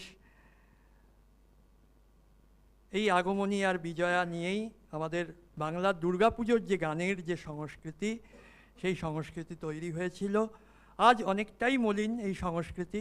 আজকাল আগমনী বলতে আমরা যেটুকু বুঝি সেটা হচ্ছে কোনো একটা গঙ্গার ধারে ফটোশ্যুট হয় মডেল নিয়ে, টিনের তলোয়ার হাতে, টিনের ত্রিশূল হাতে, হ্যাঁ। সেই দিনই আবার বিজয়াও হয়, মায়ের মুখে মডেলের মুখে একটু সন্দেশ গুজে দিয়ে তাকে জলে আধশোয়া করে ভাসিয়ে রেখে ছবি তোলা হয়, হ্যাঁ। তো আগমনী আর বিজয়া বলতে আমাদের এখন, আর বিজয়ার দিন তো অবশ্যই ডিজেতে ভোজপুরি শিক্ষামূলক গান বাজানো হয়, সেসব নিয়ে আলাদাই আনন্দ হয়। তো আমাদের আগমনী আর বিজয়ার যে সংস্কৃতি, এই যে এত কবিতা, এসব এখন মানে এই পেজগুলো ফেলে দিলেও কোনো ব্যাপার নয়। আগমনী আর বিজয়ার সংস্কৃতি এখন আমাদের এই পর্যায়ে এসে দাঁড়িয়েছে। আমি খুব আশা করব এই যে গানগুলো, এই সুরগুলো, আমি একটা আজকে এই এসিতে এতক্ষণ থাকার ফলে একটা গানও গাইতে পারলাম না, নাহলে আমি সুর চলনগুলো আমার বলে দেওয়ার খুব ইচ্ছা ছিল, কিন্তু দুঃখজনক সেটা। যাই হোক, কিন্তু এই সুরের চলনগুলো কিন্তু আমাদের পরম্পরাগতভাবে মুখে মুখে কানে কানে আমরা শুনে শুনে বড় হয়েছি, কিন্তু বর্তমানে সেগুলো, সেই পরম্পরা, সেই সংস্কৃতি আমাদের নষ্ট হয়ে যাচ্ছে। বিদেশে মানুষজন কীর্তন একাডেমি করে বিদেশিরা কীর্তন শিখছে, কিন্তু আমাদের দেশে, আমাদের বাংলায় একটা আমাদের যে সাংস্কৃতিক ঐতিহ্য, আমাদের যে পরম্পরাগত গান, সেইগুলো চর্চার কোনো কেন্দ্র নেই, কোনো ব্যবস্থা নেই, সরকারই তো ছেড়েই দিন। এই একটা আমরা পরিস্থিতি। আমি মায়ের কাছে প্রার্থনা করব, সকলের কাছে প্রার্থনা করব, পরমেশ্বরের কাছে প্রার্থনা করব, আমাদের এই সংস্কৃতি, আমাদের এই গান বাজনা, এই কবিতা, এই পদ যেন বেঁচে থাকে। সকলে ভালো থাকবেন, আনন্দে থাকবেন।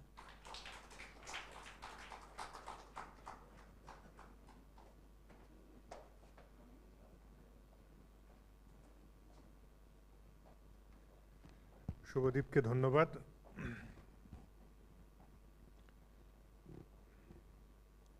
গতকাল এই বিষয়টি আমাদের কাছে উঠে এসেছিল যে religiosity is being subsumed by consumerism. কোম্পানির আমলে বা প্রি কলোনিয়াল পিরিয়ডে আমাদের অবিভক্ত বঙ্গভূমিতে বা বাঙালিদের তিনটি জাতীয় বা তিনটি প্রধান উৎসব ছিল: রথোৎসব, দুর্গোৎসব এবং দোলোৎসব। দোলোৎসবটা এখন আমাদের দেশ থেকে প্রায় উঠেই গেছে। দুর্গোৎসবটা নব অবতারে জাঁকজমকভাবে সুপ্রতিষ্ঠিত রয়েছে, তাকে মনে হয় না নাড়ানো সম্ভব। রথোৎসবও ম্রিয়মাণ নয়, কিন্তু রথোৎসবের যে দিকটা হারিয়ে গেছে, রথোৎসবের গানগুলো হারিয়ে গেছে, রথোৎসবের যে গান বাঁধা হতো সেগুলো হারিয়ে গেছে। আমাদের সাংস্কৃতিক অবক্ষয় নিয়ে চিন্তা না করে আমাদের যেটি অবশিষ্ট আছে বা যেই ডকুমেন্টেশনগুলো করা সম্ভব, সেই প্রয়োজনগুলো মেটালে আমার মনে হয়, সমষ্টিগতভাবে আমরা সামাজিক কর্তব্যগুলো মেটালে আমার মনে হয় খুব ভালো হবে। গতকাল আমাদের অনুষ্ঠানের আগমনী ছিল, এখন আমরা আমাদের অনুষ্ঠানের বিজয়াতে উপনীত। আমি আমাদের সমাপ্তি ভাষণ, ভ্যালেডিক্টরি অ্যাড্রেস দেওয়ার জন্য সাবর্ণ সংগ্রহালয়ের অধ্যক্ষ মাননীয় শ্রী স্বপন মুখোপাধ্যায়কে অনুরোধ করব।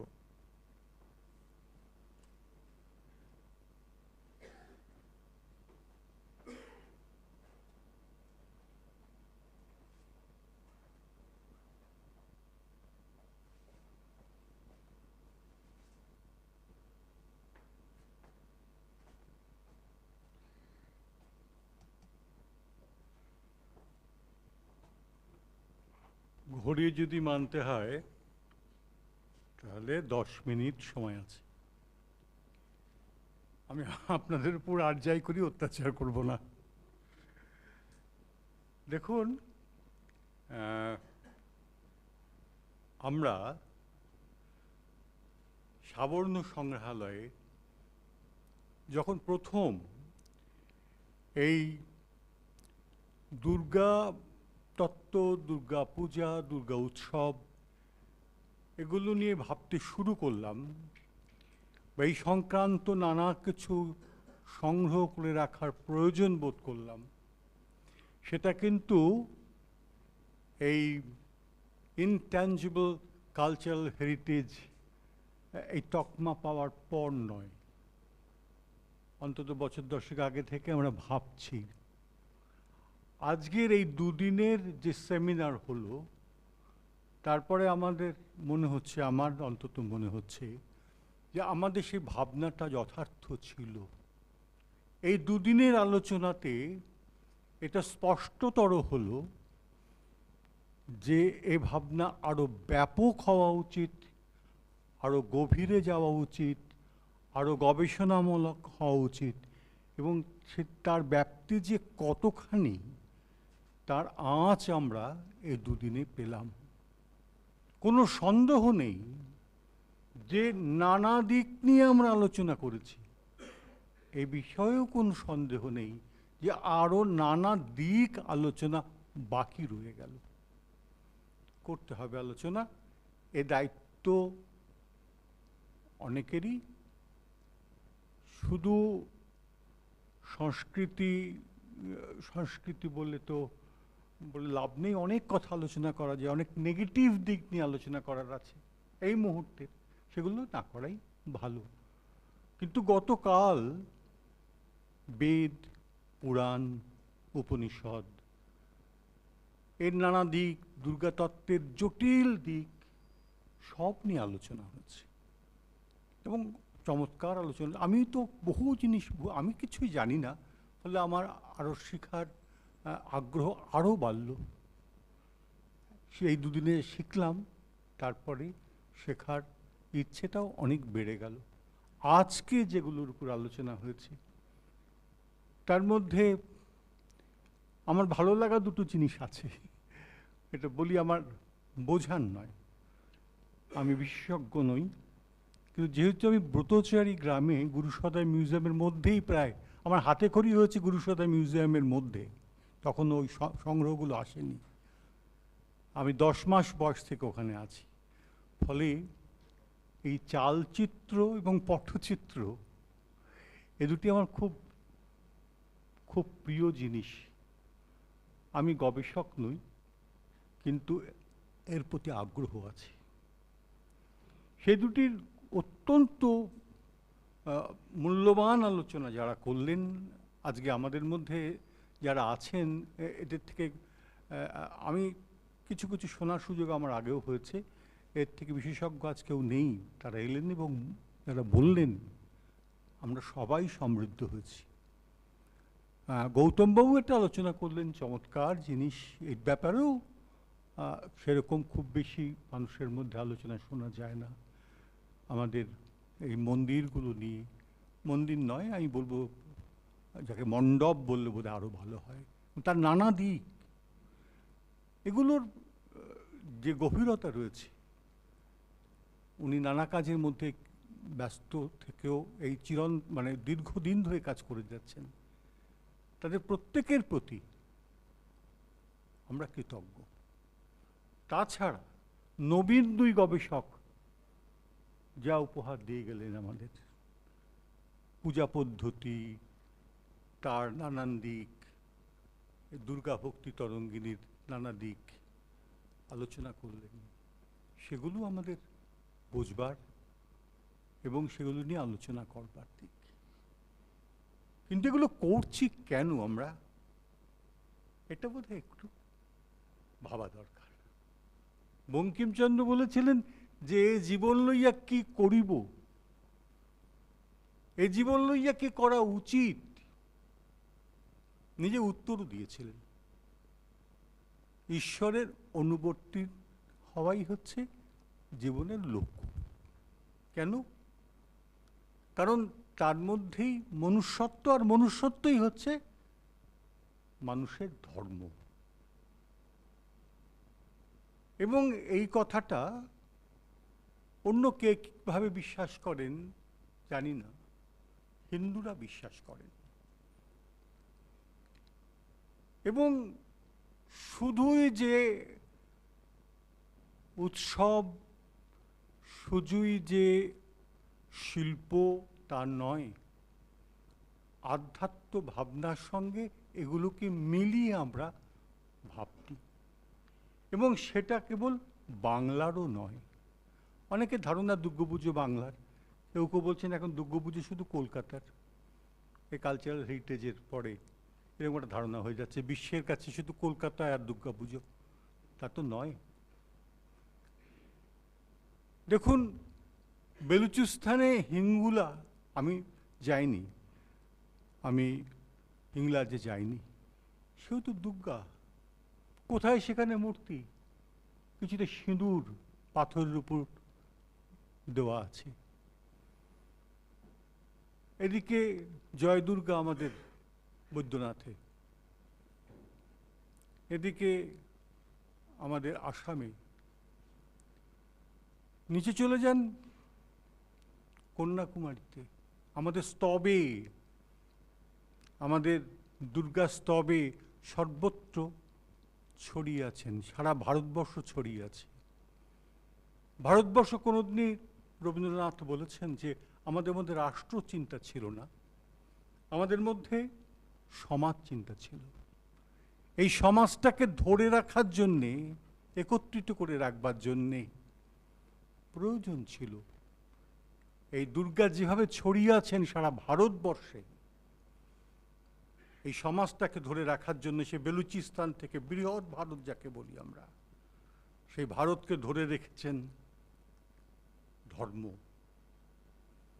আমাদের ধর্মের মধ্যে আধ্যাত্মিকতা আছে, সামাজিক প্রয়োজনের দিকটা আছে, সব কিছু মিলিয়ে আমাদের ধর্ম।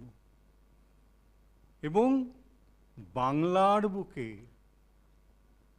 এই ধর্ম ক্রমশই একটা ভাবে পরিণত হয়েছে, ভাব থেকে সংস্কার।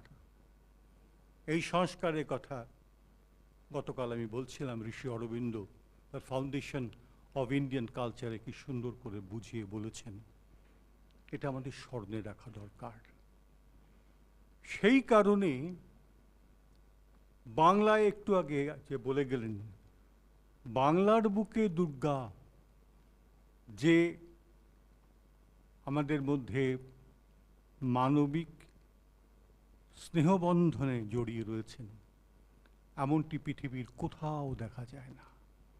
পৃথিবীর কোনো ধর্মে, প্রধান ধর্মে, বেগানদের মধ্যে আছে, আদিবাসীদের মধ্যে আছে, নারী শক্তিকে আদ্যা শক্তির মর্যাদা দিয়ে এভাবে বন্দনা করা হয়নি।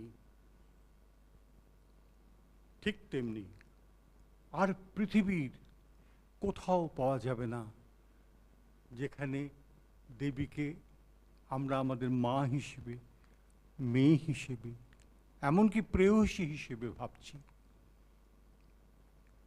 এবং সেটা এমনভাবেই সঞ্চারিত হয়েছে আমাদের সমাজ জীবনে, ব্যক্তি জীবনে, পারিবারিক জীবনে, যে এই ভাব থেকে আমরা একটা বিশেষ সংস্কারের মধ্য দিয়ে চলেছি।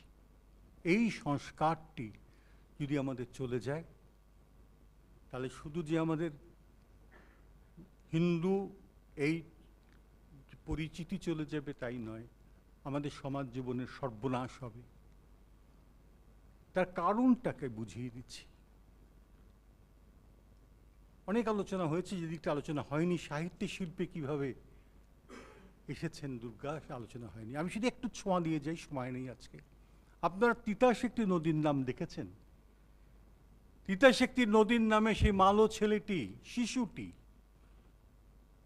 সে বেদ জানে না, সে উপনিষদ জানে না, সে দেবী ভাগবত জানে না। সে কি বলছে? সেই শিশুটি বলছে তার মাসিকে, সে মালো ছেলেটির মা মারা গেছে, সুবলের ছেলে, সুবল তো পাগল হয়ে চলে গেল। সে মাসিকে বলছে, আসে মায় আসে, ভগবতীর রূপ ধইরা আসে, তার কাছে মা ভগবতীর রূপ ধইরা আসে। মা এবং ভগবতী এক হয়ে গেছে। সুবলে সেই বাচ্চা শিশুটির কাছে শুধু নয়, বাঙালির লোকজীবনে এইভাবে দেবী দুর্গা, দেবী ভগবতী আমাদের জীবনের সঙ্গে এক হয়ে গেছেন, একাত্ম হয়ে গেছেন। আমার গর্ভধারিণী মা দেবী দুর্গা, একে আমরা বিযুক্ত করে আমাদের ভাবনার মধ্যে রাখতে পারি না। এটাকেই আমি সংস্কার বলছি, এটাই আমাদের প্রকৃত সংস্কৃতি। এবং এই সংস্কৃতি, ভাব এবং ভাবনা আমাদের রক্তের সঙ্গে মিশে আছে। যদি দুর্গাকে কেউ টিকিয়ে রাখে, দুর্গোৎসবকে কেউ টিকিয়ে রাখে, এই ভাবনা, এই ভাব, ওই শিশুদের মধ্যে যেভাবে ভগবতী আর মা এক হয়ে গেছে, এই ভাবনাটা দুর্গাকে কোনো দিন আমাদের সমাজ জীবন থেকে বিযুক্ত করে দেবে না। রবীন্দ্রনাথ নিরাকার ব্রহ্মের উপাসক, আচার্য, ব্রাহ্মধর্মের আচার্য। খুব তার আপত্তি ছিল, তিনি চাইছেন না যে কোথাও মূর্তি পুজোয় তার বাড়ির কেউ অংশগ্রহণ করুক। সরলা দেবীকে খুব বকাবকি করেছিলেন। কিন্তু আমি প্রশ্ন করি, 1905 সালে রবীন্দ্রনাথ যখন লিখছেন, ডান হাতে তোর খড়গজলে বাঁ হাত করে শঙ্কাহরণ, দুই নয়নে স্নেহের হাসি, ললাট নেত্র আগুন বরণ, গো মা তোমার কি মূরতি আজি দেখি ভাই, আজি দেখি রে। আমার প্রশ্ন হচ্ছে, নিরাকার ব্রহ্মের ডান হাতি বা কোথায়, বাঁ হাতি বা কোথায়, আর দুললালতে রক্ত, সেই আগুন বরণ চোখই বা কোথায়? প্রশ্ন রবীন্দ্রনাথই উত্তর দিয়েছেন, বলেছেন না। বাংলার চিহ্নপত্রে লিখছেন যে বাংলার শরৎকালে দুর্গা আসবেই। তার কাছে দেশমাতৃকা, সেই বঙ্কিমচন্দ্রের দশপ্রহরণী যে জননী দুর্গা, তার হাতেও কিন্তু রবীন্দ্রনাথের হাতেও এলো। আমি কিছুদিন আগে একটা সেমিনারে গিয়েছিলাম। মাইকেলকে প্রাণপণ চেষ্টা করা হচ্ছে খ্রিস্টান বানাবার। তারা প্রমাণ করছে নানানভাবে যিনি কোথায় কোথায় মানে তিনি খ্রিস্ট ধর্ম কীভাবে পালন করেছেন, কেন গিয়েছেন, কোন কোন চার্চে গিয়ে তিনি কি সারমন দিয়েছেন প্রভৃতি। তা আমি বললাম, সেসব আমি জানি না অত। একটা প্রশ্ন করি, খ্রিস্টান মাইকেল তিনি ব্যারিস্টার হয়ে আসার পর পয়সা নেননি, ওইটা দারিদ্র্যের মধ্যেও। কেন? বলছি, বাবু একটা আগমনী গান শোনা, পয়সা দিতে হবে না। আগমনী গান শুনলে পরে আর মাইকেল পয়সা নেননি, তার ফিস ছেড়ে দিয়েছে। এমনই খ্রিস্টান তিনি। মাইকেল কথা উঠলো, বললেন, আমি অন্য কবিতার কথা বাদ দিলাম, তো কবিতা আছেই, নবমী নিশি কবিতা রয়েছে, তার চতুর্দশপদী কবিতা আলাদা করে রয়েছে। তাছাড়াও 1861-তে তিনি যে লিখছেন মেঘনাদ বধ কাব্য, সে মেঘনাদ বধ কাব্যের শেষ 4টা লাইন ভাবুন, গুরুত্বপূর্ণ কেন পরেই বলছি। বলছেন কি, করি স্নান সিন্ধু নীরে, রক্ষ দল এবে ফিরিলা লঙ্কার পানে আর্দ্র অশ্রু নেড়ে, বিসর্জি প্রতিমা যেন দশমী দিবসে সপ্ত দিবা নিশি লঙ্কা কাঁদিলা, বিষাদে। শেষ শেষ লাইন মেঘনাদ বধ কাব্যের। মেঘনাদকে তার শেষকৃত্য করে প্রমীলাকে চিতায় শুয়ে স্নান করে ফিরে যাচ্ছেন রাবণ। আর এই যে সর্বব্যাপ্ত শোক, বিশেষ করে রাবণের পিতৃশোক, তার উপমা খুঁজে পাননি মাইকেল মধুসূদন দত্ত এই দশমী ছাড়া আর কিছু। বাংলার লোকজীবনে এই দশমীর যে বেদনা, সেই বেদনা যে কতখানি সমস্ত লোকজীবনের মধ্যে সঞ্চারিত হয়েছিল তা প্রমাণিত হচ্ছে মাইকেলের এই শেষ 4টে লাইনে। আরও অনেক উদাহরণ দেওয়া যায়, আমি তত্ত্বের দিকে যাচ্ছি না। কিন্তু যে কথা বলবার, আমরা অনেক একটা দিক আলোচনা করলাম না, করবার আছে রাজনৈতিক দিক। সেই বঙ্কিমচন্দ্রের কথায় উঠবে। বঙ্কিমচন্দ্র তো তিনি যিনি আমাদের স্বদেশ চেতনার সঙ্গে, জাতীয়তাবাদের সঙ্গে এই প্রাচীন যে ধর্মীয় আমাদের সংস্কৃতি ঐতিহ্য তাকে জুড়ে দিয়েছিলেন। তাকে গ্রহণ করেছিলেন বিপিনচন্দ্র পাল, করেছিলেন বাল গঙ্গাধর তিলক, লালা লাজপত রায়, ঋষি অরবিন্দ, পরবর্তীকালে সুভাষ। আমাদের বিপ্লবীরা তারা প্রাণ দিয়েছেন। তারা এক অনুশীলন সমিতির, যুগান্তর, বেঙ্গল ভলেন্টিয়ার্স, তারা প্রত্যেকে এই দুর্গা বন্দনা করে, শক্তির বর্ণনা করে তারা আত্মোৎসর্গ করেছেন। একে এমনি এমনি এর সঙ্গে সবটাই কি এই আপনার কি বলবো, একে একে একে আমরা কি বলতে পারি, যদি আমাদের বিশ্বাস, আমাদের জীবন সত্য, ঋষি বঙ্কিম বলেছেন, ঋষি অরবিন্দ বলেছেন জীবন সত্য। এই জীবন সত্যের সঙ্গে আমাদের ধর্ম মিশে গেছে। এবং ধর্ম মানে এই, ধর্ম মানে শুধু কেবলমাত্র মন্ত্র নয়। ফলে এইগুলো নিয়ে আলোচনা করার দরকার আছে। আমি অস্বীকার করি না, একটা মস্ত বড় জিনিস রয়েছে। আজকে যেখানে গিয়েছে 60,000 টাকার এই যে একটা দুর্গাপূজাকে কেন্দ্র করে মানুষের রুটি রুজির প্রশ্ন, এটাও একটা দিক। এটাকে ছোট করে দেখার কোনো কারণই নেই। তার সঙ্গে শিল্প, যে কথা আজকে আলোচনা হলো আজ সারাদিন ধরে, তার সঙ্গে মানুষের আবেগ, সব ঠিক। কিন্তু কিছু কিছু বেঠিকও আছে। বেঠিকটা কোথায় জানেন? বেঠিকটা একটা জায়গাতেই আমি শেষ করে দিচ্ছি। বেঠিকটা কোথায় লাগে? যখন দেখা যায় উপলক্ষ লক্ষ্যকে ছাড়িয়ে যায়। একেবারেই চাইছিলাম না এটা উল্লেখ করতে, কিন্তু আমার হঠাৎ কোথায় যেন মনে হলো যে এটা একটা ভুল হচ্ছে আমার। পড়েছি, পত্রিকায় পড়লাম যে এই পুজোর 4টে দিন,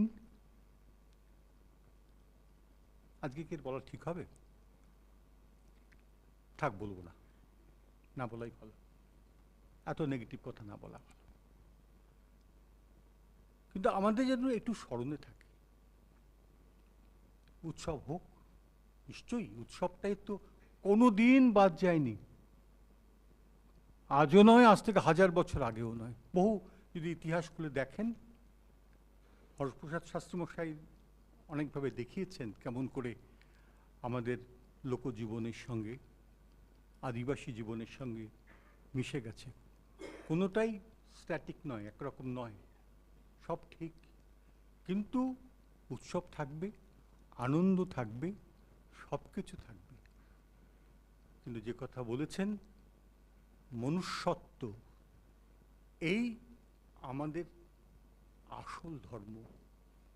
আমাদের ধর্ম আমাদেরকে মনুষ্যত্ব বিযুক্ত হতে বলেনি, বরং আমাদের ভাবের মধ্যে, স্বভাবের মধ্যে, আমাদের চিন্তার মধ্যে, আমাদের একেবারে সংস্কারের মধ্যে এটাকে নিয়ে দেওয়ার চেষ্টা করেছেন আমাদের ঋষি পুরুষরা। সেটাকে একেবারে যেন আমরা বিসর্জন না দিয়ে দিই, এটা মাথায় রেখে উৎসব ভালো হোক প্রত্যেকের। আজকের আমাদের সূচনা হয়ে গেছে দেবী পক্ষের। আমরা যারা এখানে এসেছি তাদের একটা দায়িত্ব থেকে গেছে।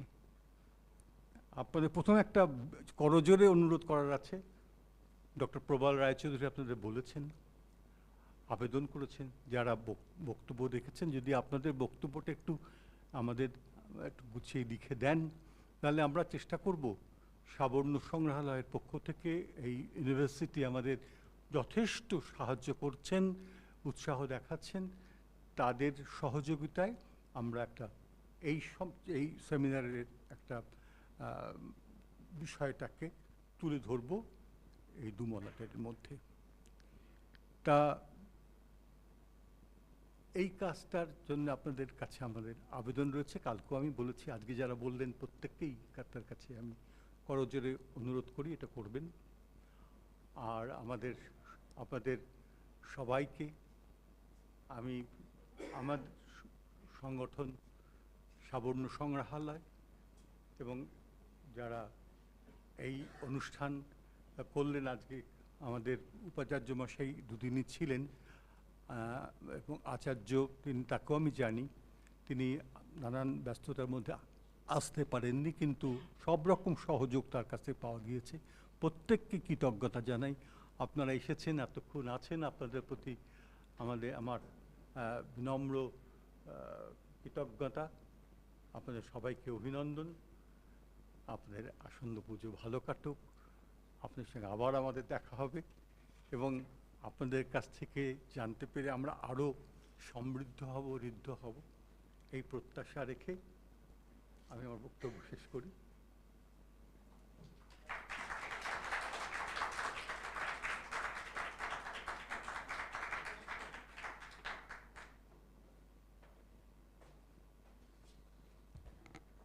আমাদের আর 3টি কর্মকাণ্ড বাকি। একটি ধন্যবাদ জ্ঞাপক প্রস্তাব, ভোট অফ থ্যাঙ্কস, একটি ঢাকের বাজনা শোনা, কারণ পুজো অনতি বিলম্বে পুজো শুরু হবে, পঞ্চমী ষষ্ঠী অবধি অপেক্ষা করার দরকার নেই, আজকেই আমরা শুনতে চাই। আর একটি আমাদের চা বিরতি।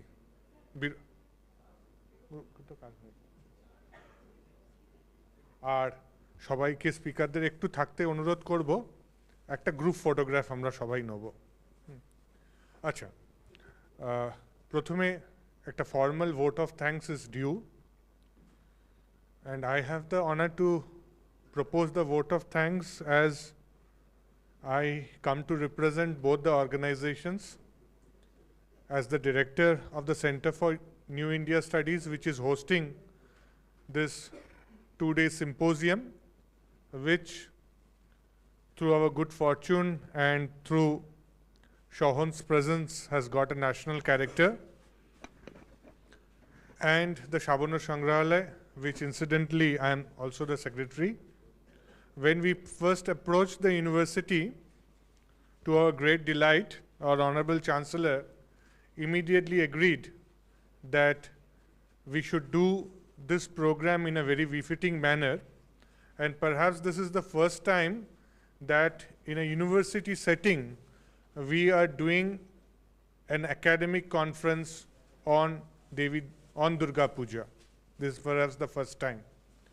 I think this is a good take-off moment, and we are planning, looking at the good response to this conference, symposium, we are planning a larger conference next year, where we will discuss wider ramifications of Durga Puja in a more wider sociological variant. We would name this Ashche Bochor Abar Hobe, and discuss tradition, contemporaneity and heritage in Durga Puja, and invite scholars from far and wide, requesting them to read papers both in English and Bengali. We would need your support, help for the same. At the outset, again, profound thanks to our Honorable Chancellor, sir, and then we have to thank our Honorable Vice Chancellor, Professor Dhrubajyoti Chattopadhyay, who has always been very forthcoming and encouraging in every activity that we do. Thanks are also due to our Registrar, Sir, Professor Shumon Chatterjee, who has a special interest in programs as this and instantly makes a quick approval for events of this kind. To our Dean, Professor Shubhit Dhar, who could not be present due to some urgent, pressing personal needs, but has always been a mentoring support. In fact, he is the advisor and mentor to the new evolving Center for New India Studies. And a wonderful and great many thanks are due, especially to people from two schools, schools of humanities, especially to the Department of English and to the Department of History, and to the School of Media Sciences, Communications, Design and Fine Arts, and also to our support staff, the electricians, the support staff, the security people, who, in spite of being a holiday, the Mahalaya, and a Sunday, and to our students, research scholars, and faculty member, decided to forego their holidays and join us. So a great many thanks and kudos and an applause to all of you guys. Okay? Thank you so much. And I would like to end with a prayer. In Bengal, we have this saying that the mother always cares for the child. Amar shantan jeno thake dudhe bhate. So there is this saying in Chandi, Saptashati Devi Mahatmya, Sarvavadha vinirmukto dhanadhanya sutanvito manushyo mat prasadena bhavishyati na samsaya. So with these words we conclude, but before we formally end, I would request all of you to rise up for the national anthem.